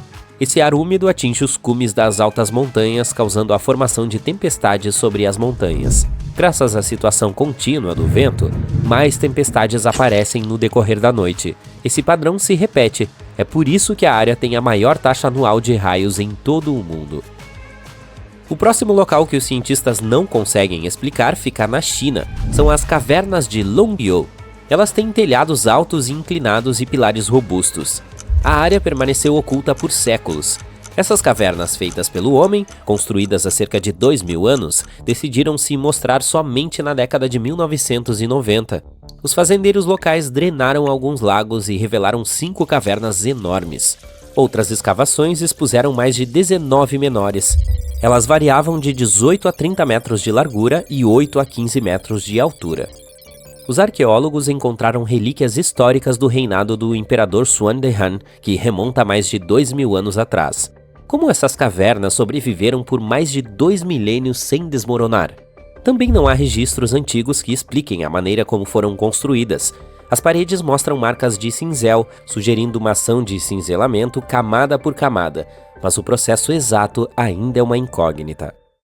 Existem comunidades inteiras de organismos minúsculos e incomuns que vivem em lagoas na Patagônia, e eles são algumas das primeiras formas de vida de todos os tempos. Ninguém sabia sobre sua existência até que 2 cientistas, Brian Hynek e Maria Farias, foram explorar certas áreas da região. A Patagônia ocupa quase metade da Argentina e poucas pessoas vivem lá, apenas alguns fazendeiros e criadores de ovelhas, que em sua maioria ficam perto de rios e cultivam coisas como maçãs, peras e alfafa. Há muito tempo, era um lugar selvagem e distante onde viviam tribos indígenas. Mas desta vez, vamos seguir os rastros de formas de vida que surgiram muito antes dos seres humanos e examinar mais de perto esses micro-organismos interessantes que Brian e Maria encontraram. Os dois tiveram que dirigir por 9 horas em estradas irregulares para chegar ao seu destino e se hospedaram em um pequeno vilarejo. Apenas 35 pessoas vivem lá. Elas dependem de apenas uma nascente, porque quase nunca chove lá. Na última noite na aldeia, Brian percebeu que as imagens de satélite que ele havia tirado mostravam um conjunto de lagoas que ficava a apenas 16 quilômetros de distância. No dia seguinte, a pequena equipe entrou em um carro e subiu a estrada o máximo que pôde, até que ficou muito difícil dirigir. Eles continuaram andando o resto do caminho. Foi difícil porque tiveram de carregar água e enfrentar a luz solar intensa. Em alguns pontos, acabaram afundando até os joelhos em uma lama feita de sal. Lá em cima, havia 12 lagoas com águas perfeitamente claras. O lugar em si não oferecia muita coisa, exceto a água muito ácida e salgada e a luz solar intensa e direta. Mas era como viajar de volta no tempo, porque aquelas condições eram parecidas com as da Terra há muitos e muitos anos. Quando Brian examinou as lagoas, ele ficou surpreso ao ver muitos micro-organismos incomuns. Nós os chamamos de estromatólitos, que são tão pequenos que nem conseguimos vê-los sem um microscópio. Mas se reúnem e formam grandes comunidades. No passado, muitas espécies incomuns viviam dessa forma, por exemplo, as cianobactérias. Elas eram importantes em sua época porque produziam oxigênio. A Terra, em seus estágios iniciais, não tinha muito desse gás em sua atmosfera. Os primeiros estromatólitos podem ter sido formados por diversos tipos de bactérias que não necessariamente produziam oxigênio, mas apenas viviam sua vida pacífica ali. E formaram camadas, empilhando-se uns sobre os outros, para que pelo menos alguns pudessem receber um pouco de luz solar. Também usavam areia e líquidos pegajosos para ficar juntos. Brian também ficou incrivelmente surpreso porque aqueles eram os maiores estromatólitos vivos que ele já havia visto. Eles geralmente atingem mais de 1 metro de altura, mas os recém-encontrados tinham 5 metros de largura e vários metros de comprimento, o que é gigantesco em comparação com os que vivem em outros lugares. E os fossilizados eram ainda maiores. Há muito tempo podiam crescer mais do que hoje, porque não havia muitas outras espécies que pudessem se alimentar deles ou prejudicá-los. Além disso, atualmente existem muitos outros organismos que podem crescer mais rápido e mais maciçamente e ocupar seu espaço. É por isso que os estromatólitos só podem viver em lugares raros onde quase nada mais pode viver, como nessas lagoas muito salgadas localizadas bem acima do nível do mar, na Puna de Atacama. Os estromatólitos encontrados lá são os mais famosos porque podem ser alguns dos melhores exemplos da vida mais antiga em nosso planeta. Mas eles não são realmente a primeira forma de vida na Terra. Os fósseis mais antigos têm 3,5 bilhões de anos, enquanto outras evidências nos dizem que a vida em nosso planeta surgiu há cerca de 4,1 bilhões de anos. Talvez alguns estromatólitos também tenham vivido naquela época, mas a Terra mudou muito desde então, e os locais onde eles poderiam ter habitado não sobreviveram. Tudo isso pode não parecer muito à primeira vista, porque ninguém encontrou um animal exótico e estranho que nosso mundo nunca tenha visto antes. Mas esses são exemplos notáveis de como pode ser a busca por vida em outro lugar do universo. Os cientistas interessados em estudar Marte geralmente vão até lá porque o local pode ser semelhante à aparência do planeta vermelho há um tempo excepcionalmente longo. Se houvesse fósseis escondidos em rochas antigas em Marte, eles poderiam se parecer com esses estromatólitos. Outra terra distante revelou alguns de seus segredos. É a Antártica, com um antigo mundo perdido encontrado sob seu gelo. Ela nem sempre foi essa terra gelada e isolada de neve e camadas de gelo. Antigamente, fazia parte do supercontinente Gondwana, junto com o que hoje é a América do Sul, a África, a Austrália, a Península Arábica e o subcontinente indiano. Mas em algum momento se separou e começou a construir uma vida própria, e se formou quando outras massas de terra começaram a se afastar, o que criou seu litoral. Mas a Antártica também era diferente em muitos outros aspectos naquela época. Costumava ser uma terra coberta por florestas magníficas e rios cheios de vida. Os cientistas usavam radares e satélites para explorar um mundo misterioso escondido sob o gelo. Essa terra antiga, que fica próxima ao Oceano Índico, é tão grande quanto o estado americano de Maryland ou a Bélgica e tem mais de 14 milhões de anos. Alguns estudos dizem que se formou há mais de 34 milhões de anos, muito antes de a Antártica entrar em seu congelamento profundo. No início, as temperaturas eram mais altas, possivelmente como as da Patagônia ou das florestas temperadas frias da Tasmânia, na Nova Zelândia, ou talvez até mais tropicais do que isso. Mas, à medida que o clima ficou mais frio, pequenas geleiras começaram a se formar nas colinas próximas aos rios. Os vales afundaram mais por causa de todo o gelo que os cobria. Depois, as temperaturas caíram ainda mais e uma camada gigante de gelo cobriu todo o continente, ocultando as antigas geleiras. Os rios moldaram esse mundo perdido há muito tempo, muito antes de ele ser coberto por gelo com cerca de 3 km de espessura em alguns pontos. Estudos científicos dessa área mostraram que essas paisagens eram repletas de planaltos e montanhas. O gelo que se formou sobre a Antártica tornou toda a área muito fria, de modo que a paisagem não podia mais sofrer erosão. Isso significa que tudo permaneceu basicamente o mesmo e intocado sob o gelo por milhões e milhões de anos. O interessante é que sabemos menos sobre essa terra escondida do que a respeito da superfície de Marte. Uma maneira de explorá-la mais seria perfurar essas camadas para verificar se há amostras de sedimento abaixo. Elas poderiam nos dizer mais sobre a flora e a fauna antigas congeladas. Não se trata de algo novo. Um método semelhante foi usado para coletar amostras de 2 milhões de anos na Groenlândia. A Austrália também tem seu mundo secreto. Organismos antigos foram encontrados escondidos em rochas da parte norte do continente, com cerca de 1,6 bilhões de anos. Essas coisas microscópicas fazem parte de uma família chamada eucariotos. Seus membros incluem hoje plantas, fungos, animais e até mesmo aqueles organismos minúsculos com apenas uma célula, como as amebas. Todos os seres vivos com um núcleo em suas células, inclusive nós, podem traçar sua árvore genealógica até um dos membros mais antigos dessa família. Esse membro é chamado de último ancestral comum eucariótico e viveu há mais de 1,2 bilhões de anos. Esses organismos antigos eram mais complexos e maiores do que as bactérias. Talvez tenham sido os primeiros predadores da Terra, caçando bactérias. A Antártica já foi uma terra verde cheia de dinossauros, mas agora é um continente congelado maior que os Estados Unidos e que não pertence a ninguém. Não é difícil encontrá-la. Onde quer que você esteja, basta ir para o sul até chegar ao grande bloco de gelo no polo sul do nosso planeta. Ele fica dentro do Círculo Polar Antártico e é a maior massa de gelo da Terra. O continente é maior do que os Estados Unidos e ainda maior do que toda a Europa. Ainda assim, a Antártica foi oficialmente descoberta recentemente. Os cientistas não sabiam de sua existência até 1820. Depois disso, foram necessárias mais 2 décadas para confirmar que se tratava de um continente totalmente novo, e mais algumas décadas para decidir um nome. Anti significa o oposto. Portanto, Antártica significa literalmente o oposto do Ártico. Mesmo antes de os cientistas descobrirem a Terra, os gregos antigos já teorizavam que deveria haver um continente ao sul para equilibrar o Ártico ao norte. Além disso, alguns especialistas que estudaram obras de arte polinésias e história oral acreditam que os polinésios encontraram o continente mais de 1 milênio antes dos europeus. De qualquer forma, hoje todos nós conhecemos essa terra gelada no Polo Sul. Devido à sua localização, há apenas 2 estações lá, verão e inverno, e ambas duram 6 meses. No verão, um pouco mais quente, o continente vive à luz do dia, e no inverno fica escuro o dia todo. 98% da Antártica é gelo. O local armazena 60% da água doce do planeta. E, no entanto, apesar de todas essas reservas, trata-se do maior deserto do mundo.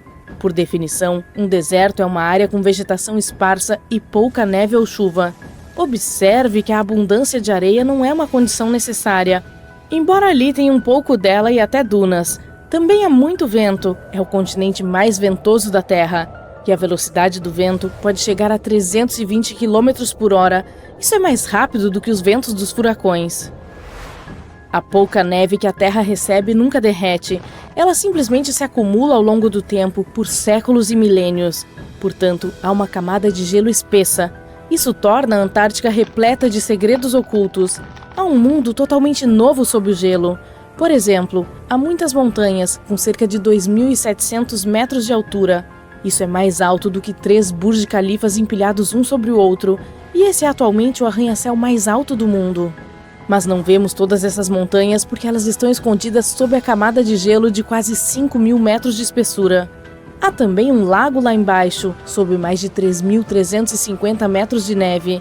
Ele é chamado de Vostok, em homenagem à estação de pesquisa Vostok, sob a qual está localizado.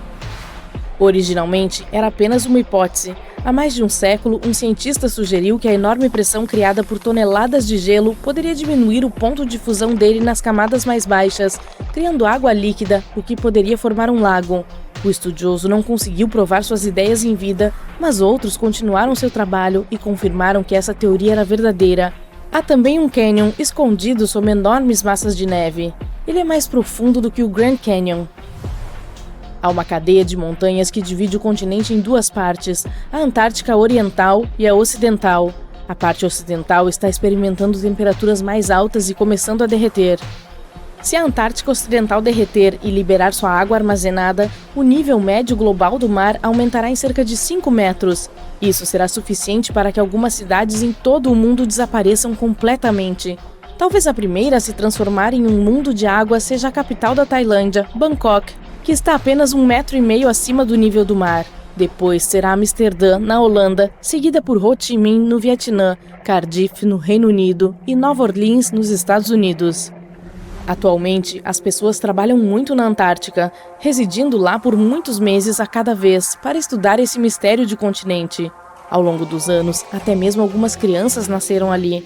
Mas não se trata de um país, é uma terra que não pertence a ninguém. Ela é regida pelo sistema do Tratado da Antártica, um acordo de pesquisa e colaboração pacífica que suspende todas as reivindicações territoriais.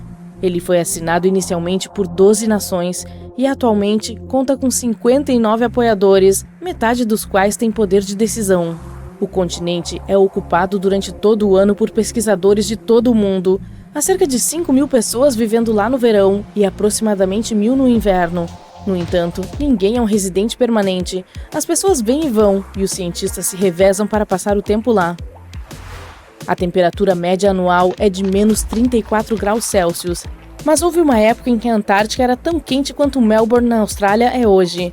Foi há cerca de 50 a 40 milhões de anos, e eu não estava ali na época, mas havia florestas verdes e dinossauros vagando por suas terras, relaxando ao sol em um ambiente de 17 graus.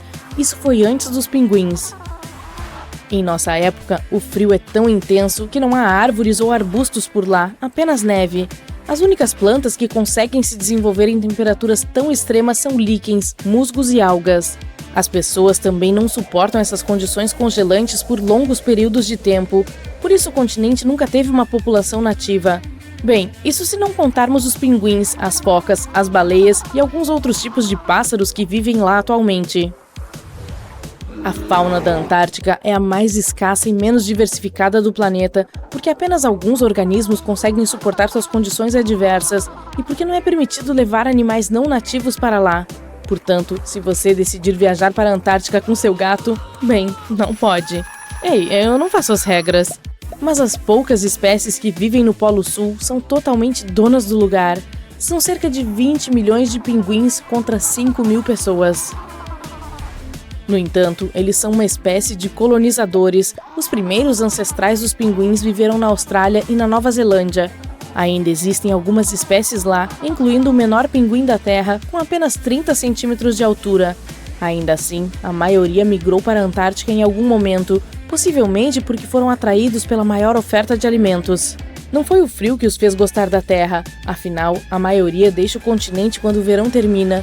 Os únicos que ficam lá são os machos de pinguins imperador, e fazem isso para aquecer os ovos deixados por suas companheiras. Mas para onde vão todos os outros? No início, esse era um grande mistério até mesmo para os cientistas, que então colocaram alguns dispositivos de localização minúsculos nas pernas de alguns desses animais e descobriram: eles vão viver nos oceanos do sul enquanto está muito frio na Antártica e ficam fora por meio ano. A volta acontece quando os ovos deixados para os machos começam a chocar, e assim as famílias podem estar juntas quando isso acontece. Os pinguins comem peixes diferentes e o oceano está repleto deles, apesar da temperatura fria. Em algumas áreas, a água pode chegar abaixo de zero porque é salgada. Mas os peixes não congelam lá porque têm proteínas anticongelantes em seus corpos. Além disso, há também cerca de 1 milhão de focas na Antártica.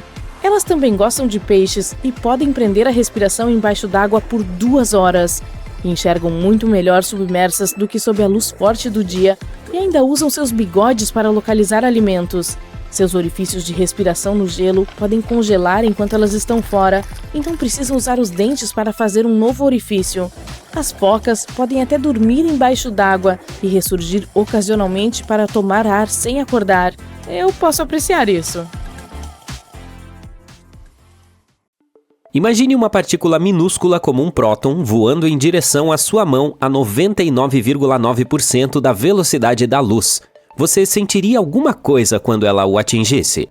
Na noite de 15 de outubro de 1991, uma partícula misteriosa percorreu o espaço com o poder de estrelas inteiras embaladas em átomos minúsculos.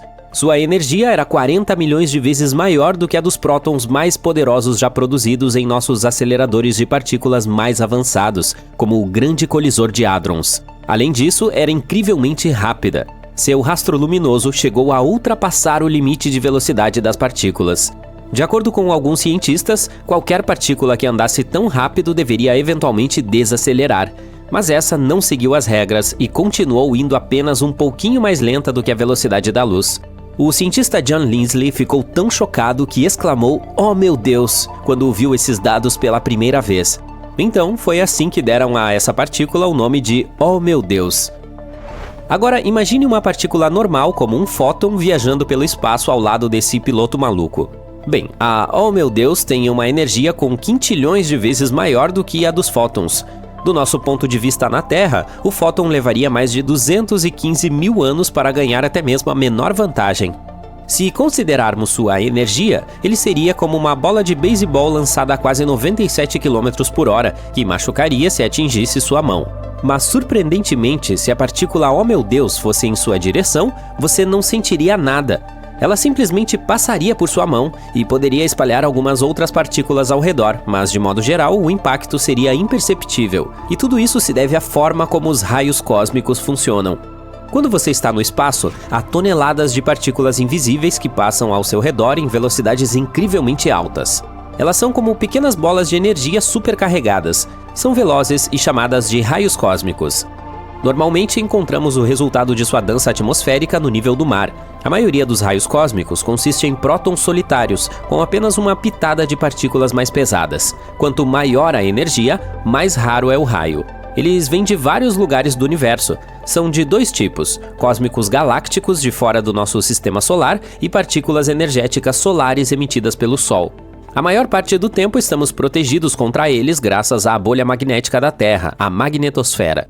Esse escudo protetor desvia muitas partículas carregadas, inclusive os raios cósmicos, para longe do nosso planeta ou as direciona para as regiões polares. E adivinhe o que elas causam lá? É isso mesmo, a famosa e bela aurora boreal. As luzes do norte que vemos com frequência nas regiões árticas e antárticas da Terra são causadas por viajantes do espaço sideral. Mas não é que nenhum deles chegue ao nosso planeta. Na verdade, estamos cercados por raios cósmicos, em todos os lugares. Milhares estão dançando ao nosso redor a cada segundo. E não apenas nos cercam, eles estão nos atingindo e passando por nossos corpos. No entanto, apesar disso, não sentimos nada. Isso se deve ao fato de que, embora sejam muito energéticos, ainda são muito pequenos e têm pouca massa. De fato, são tão pequenos que muitas vezes passam pelos espaços entre os átomos e até mesmo dentro deles com interação mínima. Por causa de tudo isso, não tínhamos ideia de que existiam até a década de 1990. Há muito tempo, os cientistas descobriram que o ar no alto do céu tem algo especial chamado ionização, ou seja, quando átomos ou moléculas ganham ou perdem cargas elétricas, transformando-se em íons. Em termos mais simples, é como dar a um elemento neutro, um átomo ou molécula, uma carga positiva ou negativa. Essas partículas carregadas podem então fazer algumas coisas interessantes. Por exemplo, desempenham um papel importante na eletricidade, permitindo que coisas como luzes e dispositivos eletrônicos funcionem. De qualquer forma, os cientistas queriam saber de onde vem a ionização. Inicialmente pensaram que era proveniente de elementos radioativos no solo, mas então, no início do século XIX, alguns cientistas subiram em balões e descobriram que essa ionização aumenta quanto mais alto se vai. Na verdade, algo do espaço e não o Sol estava produzindo essa ionização. Os cientistas aprenderam muito sobre ela ao longo dos anos, como de onde vem e do que é feita, e foi assim que os raios cósmicos foram descobertos. A misteriosa partícula "Oh meu Deus" de que falamos era um desses raios cósmicos. Ela foi detectada pela câmera FlySci em Utah em 1991. Até hoje detém o recorde de ser o raio cósmico de maior energia já detectado. Obviamente, isso despertou a curiosidade dos cientistas. Eles queriam descobrir de onde veio essa partícula supercarregada e como ela obteve sua incrível velocidade. Então decidiram investigá-la, e quanto mais a estudavam, mais coisas estranhas descobriam. Por exemplo, que o próprio tempo se estende para essa partícula devido à sua velocidade insana. A relatividade espacial, uma ideia criada por Albert Einstein, diz que à medida que você acelera, coisas estranhas acontecem. E quando se aproxima da zona de velocidade da luz, o tempo começa a pregar peças. Por exemplo, se a "Oh meu Deus" começasse sua jornada a partir de um ponto que está a 1,5 bilhão de anos-luz de distância, para ela pareceria que apenas 2 dias se passaram quando chegasse a nós na Terra. Desde que os cientistas a descobriram, encontraram centenas de eventos superenergéticos semelhantes acontecendo no espaço. Mas é extremamente difícil saber por que se movem da maneira que fazem. Todas as teorias têm seus próprios problemas e obstáculos. Uma suspeita são as supernovas, explosões de estrelas maciças com campos magnéticos e energia. No entanto, parece que mesmo sua grande energia não é suficiente para criar uma partícula "Oh meu Deus". Outra suspeita importante é a Centaurus A, uma galáxia ativa próxima. Mas a evidência para essa é complicada porque o campo magnético da Via Láctea altera os caminhos dos raios cósmicos. É claro que existem algumas possibilidades loucas e exóticas, como defeitos topológicos do Big Bang ou interações misteriosas dentro da matéria escura. Os cientistas também estão explorando ideias malucas. Quem sabe talvez seja realmente uma reviravolta maluca da física. A astrofísica de alta energia também é muito útil para estudar e compreender os raios cósmicos. Esse é um campo de estudo que explora coisas altamente energéticas no espaço, como eventos cósmicos extremos. Os cientistas estão interessados em entender como os raios estão conectados a esses acontecimentos selvagens que ocorrem no espaço. Infelizmente, mesmo depois de quase 30 anos de trabalho de detetive, a verdadeira origem das partículas "Oh meu Deus" continua sendo um mistério. Felizmente, estudos recentes podem nos dar algumas dicas para a resposta. Nos imensos desertos de Utah, há uma coisa chamada telescópio Array. Ele está procurando por partículas super rápidas chamadas raios cósmicos de energia ultra alta. Imagine uma enorme grade de detectores espalhados pelo deserto, de olho nas partículas o dia todo. E aqui está o que ele descobriu recentemente. Há uma área específica na constelação da Ursa Maior. No início, os cientistas não pensaram muito a respeito, mas depois analisaram os dados minuciosamente e perceberam que era importante. Essa área excepcional é um ponto quente, de onde esses raios cósmicos podem estar vindo, e ela tem quase 100% de chance de ser real. Parece ser a fonte de energia oculta do universo. Mas o que é e por que existe? Os raios cósmicos não são intrigantes apenas para os astrônomos, eles também têm aplicações terrestres. Em 2017, pesquisadores os utilizaram para descobrir um vazio oculto na Grande Pirâmide de Gizé. Para isso, usaram a tomografia de muons, um método que examina os raios cósmicos que penetram em objetos sólidos, e foi assim que revelaram os segredos da estrutura antiga. Os cientistas também os utilizam para observar o interior dos vulcões, com o mesmo método das pirâmides. Quando esses raios passam por um vulcão, os pesquisadores podem estudar como eles se movem para criar imagens do que há no interior. Isso ajuda a descobrir onde estão os diferentes materiais no vulcão e a ficar de olho em qualquer sinal de que ele possa se tornar ativo. Portanto, quanto mais aprendemos sobre o assunto, mais sabemos sobre os mistérios do nosso universo. Os cientistas tiveram que construir detectores melhores para aprender mais. Graças a toda a nova tecnologia, estão aprendendo coisas muito rapidamente. Então, vamos ver que verdade descobrirão no futuro. Quando pensamos em vulcões ativos, uma região nos vem à mente: o Anel de Fogo no Oceano Pacífico. 3/4 dos vulcões da Terra ficam dentro desse cinturão. Compare a área com a Austrália, que não tem nenhuma atividade vulcânica. O velho continente da Europa também é calmo, ou pelo menos gostamos de pensar assim. Você consegue adivinhar qual é o vulcão mais ativo da Europa? Se pensou no Monte Etna, na ilha da Sicília, acertou! Esse vulcão entrou em erupção cerca de 200 vezes e está longe de estar dormindo nas últimas décadas. Na última vez, isso aconteceu em agosto de 2013. A montanha mais alta no Mediterrâneo tem 500 milhões de anos. Mas na Islândia, há um vulcão muito mais jovem. Ele entrou em ação no dia 10 de julho de 23.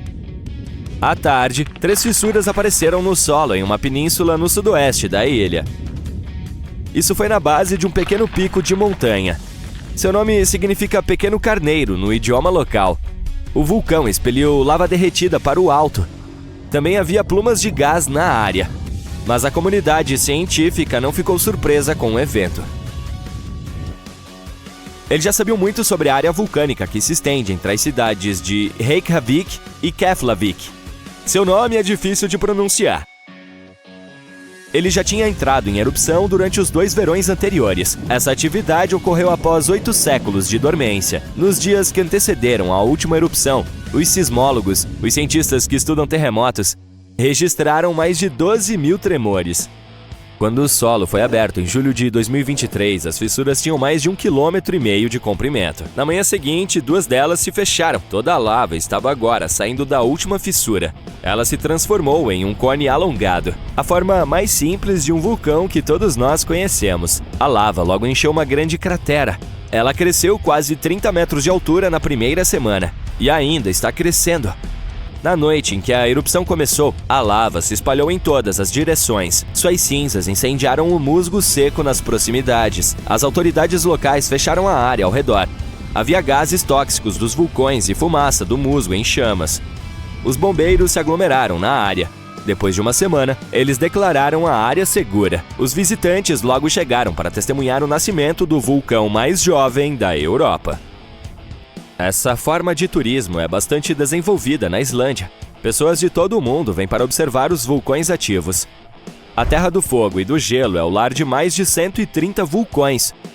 Cerca de 30 deles estão ativos. Sei o que você está pensando agora. Será que o turismo em vulcões é seguro? Na Islândia, é. As autoridades do país pesquisam e monitoram constantemente todos os pontos críticos. A ilha é pontilhada por várias dezenas de estações sísmicas. Elas ajudam os pesquisadores a prever com precisão futuras erupções, e os serviços de emergência estão acostumados a esse tipo de evento. Eles podem isolar rapidamente as zonas de perigo.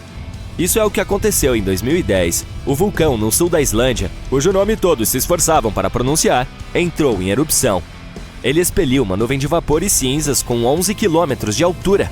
Não era uma época divertida para quem estava viajando de avião. Os ventos levaram a enorme nuvem para sudeste em direção ao norte da Europa. Muitos países fecharam seu espaço aéreo por vários dias por motivos de segurança. O vulcão entrou em erupção em março, mas a Terra estava tremendo desde janeiro do mesmo ano. Assim, os sismólogos sabiam que uma erupção estava se aproximando. Quando se trata do vulcão mais jovem do continente, a infraestrutura turística já está lá. Os visitantes podem deixar seus carros em um estacionamento. Em seguida, fazem uma caminhada de 5 horas. Isso leva a um deck de observação. Os turistas ficam tão perto do epicentro que podem sentir a névoa de calor da cratera. A visão é ainda mais impressionante à noite. A segurança nunca é uma preocupação. Os cientistas traçam regularmente mapas de perigo que delineiam as bordas dos campos de lava. Dessa forma, os visitantes que seguem as regras nunca estão em perigo. Mais de uma semana após o início da erupção, uma seção da cratera desmoronou. A lava fluiu morro abaixo, a oeste do vulcão. Esse rio majestoso e ardente é lava de movimento lento. Os cientistas o classificam como um tipo AA. O termo é havaiano. Ele descreve a lava basáltica que tem uma superfície áspera e quebradiça. O fluxo é composto de blocos de lava quebrados que são chamados de clinkers. Eles caem à medida que a substância flui. Isso revela as áreas quentes e avermelhadas. As seções mais frias da lava são de cor cinza e preta. Quando avança, produz um som característico, como o de vidro se estilhaçando. Quase um mês após a erupção do novo vulcão, obtivemos imagens aéreas de um fenômeno interessante. Um tornado se formou diretamente sobre o fluxo de lava. Isso ocorre devido às altas temperaturas na área. Quando as condições são adequadas, uma coluna de ar aquecido pode facilmente se transformar em um mini tornado. Os cientistas observaram um evento semelhante acontecer durante a erupção de 18 anos do Monte Kilauea, no Havaí. Os campos de lava da segunda maior ilha da Europa contam a história da criação da Islândia. Ela fica acima do local onde as placas da América do Norte e da Eurásia se encontram. As placas tectônicas são pedaços enormes e rochosos da camada mais externa da Terra. Existem aproximadamente 20 delas. Elas repousam sobre uma camada de rocha parcialmente derretida. Toda a lava que vemos na superfície começa sua jornada aqui. Pode-se dizer que essas placas flutuam sobre rocha derretida. Seus limites são instáveis. Quando duas placas se chocam uma contra a outra, elas liberam enormes quantidades de energia. A formação de vulcões é um dos resultados. Esses são locais onde a rocha derretida sobe para a superfície. A Islândia começou a se formar há cerca de 60 milhões de anos. As placas tectônicas sobre o oceano se separaram. Uma quantidade suficiente de lava se acumulou na superfície para criar um solo sólido. Essa rocha antiga está sob as ondas hoje. À medida que a nova lava atinge a superfície e esfria, ela empurra a rocha antiga para longe do centro da ilha. É por isso que as partes mais antigas da Islândia não têm 60 milhões de anos, mas apenas 16 milhões. Os campos de lava ativos são jovens em termos geológicos. Alguns deles têm menos de 1000 anos de idade. Os cientistas consideram a ilha um ponto quente para vulcões. O trocadilho é intencional. Quase um terço da lava basáltica que atingiu a superfície da Terra na história registrada veio de erupções islandesas.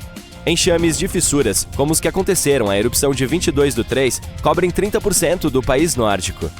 Por esse motivo, apenas um quarto da ilha é habitada. Os vikings nórdicos foram os primeiros povos a se estabelecer na Islândia no início do século X. A natureza lhes deu uma grande festa de boas-vindas. Apenas alguns anos após sua chegada, eles testemunharam uma das maiores erupções vulcânicas da história. Os vikings vinham de uma região sem vulcões, portanto não tinham a menor ideia do que estava acontecendo. Atualmente, os islandeses estão acostumados a tais eventos. Isso é bom porque sua terra natal está entrando em uma nova era de atividade vulcânica. Os vulcanólogos suspeitam que os eventos recentes são uma introdução a décadas de erupções mais frequentes. A península, que abriga o vulcão mais jovem da Terra, fica a apenas 17 quilômetros a sudoeste da capital da Islândia. Ele está inativo há muito tempo. As erupções atuais são um lembrete de que os processos naturais que criaram a Islândia ainda estão em andamento. Recentemente, cientistas descobriram que existe uma ligação histórica entre as erupções vulcânicas no norte da Europa e as geleiras. Nosso planeta passou por pelo menos 5 grandes eras glaciais. Esses foram períodos excepcionalmente longos em que a temperatura média da Terra caiu. O resultado foi a expansão das camadas de gelo no norte da Europa e na América do Norte. A última era glacial terminou há cerca de 10 mil anos. Os pesquisadores ainda estão tentando entender completamente como esses períodos glaciais afetam a atividade vulcânica. Eles suspeitam de que o peso de todo esse gelo interrompe o fluxo de magma no subsolo. Quando as geleiras recuam, a pressão aumenta. Isso facilita o fluxo da lava para cima, para a superfície, onde ela explode.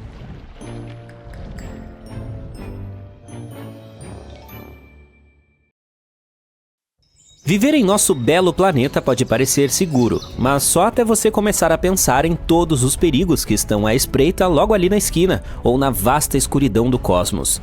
Vamos ver o que pode levar ao fim da Terra.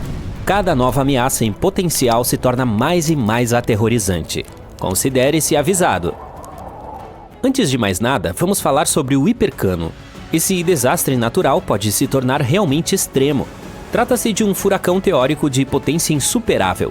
Ele ocorreria se o oceano ficasse superaquecido como resultado da mudança climática, ou uma erupção vulcânica maciça poderia desencadeá-lo. De qualquer forma, essas condições criariam um furacão que, diferentemente de um comum, se estenderia muito além da estratosfera inferior. A velocidade dessa tempestade chegaria a 800 km por hora. A pressão dentro do hipercano seria tão baixa que não permitiria que ele se desgastasse tão rapidamente quanto outros furacões, e poderia durar semanas a fio. Mas o pior de tudo, provavelmente danificaria ou até destruiria parte da camada de ozônio da Terra, e o buraco poderia ter o tamanho de todo o continente norte-americano. Depois temos os tornados superdestrutivos. Um tornado é uma coluna de ar que gira violentamente. Normalmente se estende de uma tempestade e está em contato com o solo. Dentro de uma nuvem de tempestade, o ar quente e úmido sobe e o ar frio desce com a chuva ou o granizo. Essas condições podem levar ao aparecimento de correntes de ar giratórias dentro da nuvem. É interessante notar que essas correntes começam na horizontal, mas em um determinado momento podem se tornar verticais e cair da nuvem, transformando-se em um tornado. Alguns deles são redemoinhos estreitos em forma de corda, mas outros viram funis largos. Os tornados são classificados com a ajuda da escala Fujita aprimorada. Um fraco normalmente dura alguns minutos e não se move a mais de 160 km por hora. O próximo nível é o forte. Os redemoinhos podem durar cerca de 20 minutos e têm ventos de até 320 km por hora. E também podemos ter tornados violentos, com duração de mais de 1 hora e velocidade de deslocamento que varia entre 320 e 480 km por hora. Em média, ocorrem cerca de 1.000 tornados nos Estados Unidos todos os anos. Há até mesmo uma região que recebeu o nome de Corredor dos Tornados, uma área de 10 estados no meio oeste. Mas eles podem ocorrer em qualquer estado.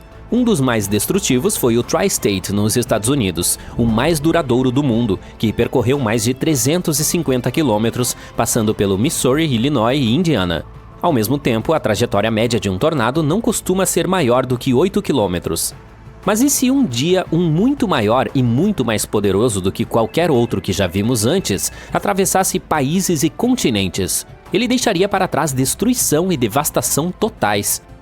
E o que dizer de uma supercélula? Esse é o tipo menos comum de tempestade, mas é o mais perigoso. É provável que cause condições climáticas severas, ventos prejudiciais, granizo muito grande e até mesmo tornados violentos. O que torna as supercélulas únicas é uma corrente ascendente rotativa profunda e persistente chamada mesociclone. Elas podem durar horas e causar grandes estragos. O impacto de um asteroide também conseguiria acabar com todas as formas de vida na Terra. Se um errante espacial fosse grande o suficiente, poderia causar uma devastação generalizada, como aconteceu com o de 13 km de largura há 66 milhões de anos. É possível que ele tenha destruído 3/4 das espécies vegetais e animais do planeta, inclusive os dinossauros. Dependendo do tamanho do asteroide e da velocidade de sua aproximação, o impacto seria capaz de causar incêndios em massa, tsunamis e o efeito inverno eterno. Isso ocorre quando os detritos ejetados na atmosfera bloqueiam a luz solar e perturbam o clima global. Felizmente, provavelmente perceberíamos muito antes da colisão um corpo espacial tão grande se aproximando com a ajuda de nossos equipamentos, e teríamos tempo suficiente para nos livrarmos dessa ameaça. Poderia ser o nosso próprio Sol que levaria o nosso mundo ao fim. Nossa estrela é uma bola gigantesca de gás derretido que muda constantemente. De vez em quando expele explosões de energia, erupções solares. Elas geralmente andam de mãos dadas com algo chamado ejeções de massa coronal, que são bolhas gigantes de gás ionizado capazes de acelerar a velocidades incríveis. As erupções vulcânicas mais poderosas são insignificantes em comparação com as solares, que liberam 10 milhões de vezes mais energia. Em poucos minutos, uma explosão solar pode soltar bilhões de toneladas de partículas carregadas. Esse tipo também é incrivelmente quente, com temperaturas que atingem vários milhões de graus. Os astrônomos acreditam que essas explosões de radiação solar ocorrem quando o campo magnético do Sol é distorcido em algumas regiões. Em um momento, toda a energia reprimida é liberada. A estrela emite luz e partículas, principalmente elétrons e prótons. A maioria das explosões solares dura minutos, mas algumas continuam por horas.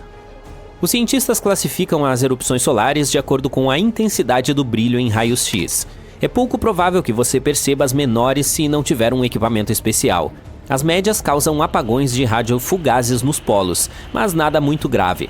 É com as de classe X que as pessoas devem se preocupar. Elas provocam as tempestades solares mais fortes e duradouras. Agora, se você tivesse visão de raios gama, seria capaz de ver flashes imensamente brilhantes. Eles ocorrem todos os dias, ofuscam tudo ao seu redor e depois desaparecem novamente. Esses flashes são explosões de raios gama. Um deles poderia acabar com a atmosfera da Terra.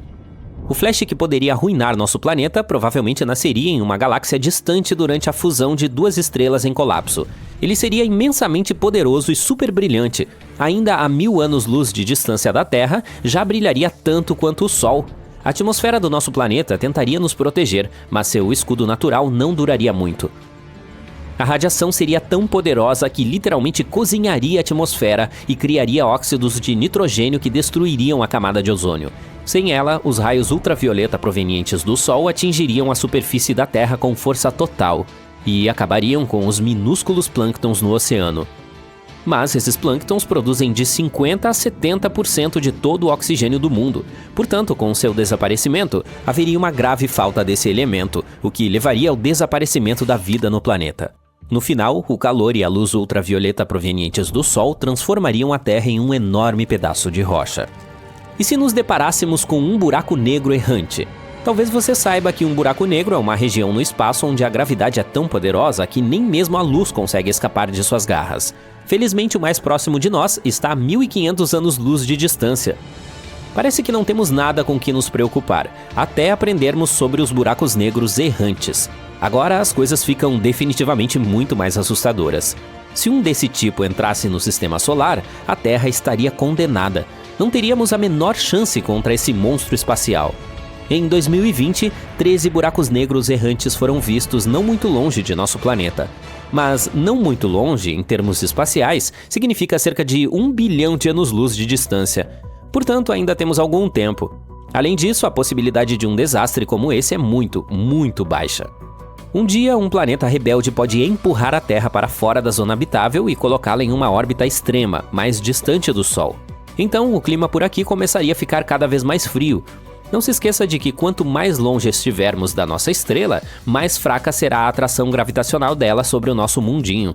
No final, nossa bela Terra ficaria muito distante de sua principal fonte de luz e calor, e se transformaria em um pedaço de rocha sem vida coberto por uma espessa camada de gelo. Ou o Sol pode se expandir e se transformar em uma gigante vermelha. Se isso acontecesse, mudaria toda a zona habitável do nosso sistema solar. O desastre começaria com a nossa estrela ficando sem hidrogênio em seu núcleo. Isso desencadearia uma cadeia de reações que, por fim, levaria o núcleo do Sol a se aquecer e ficar mais denso.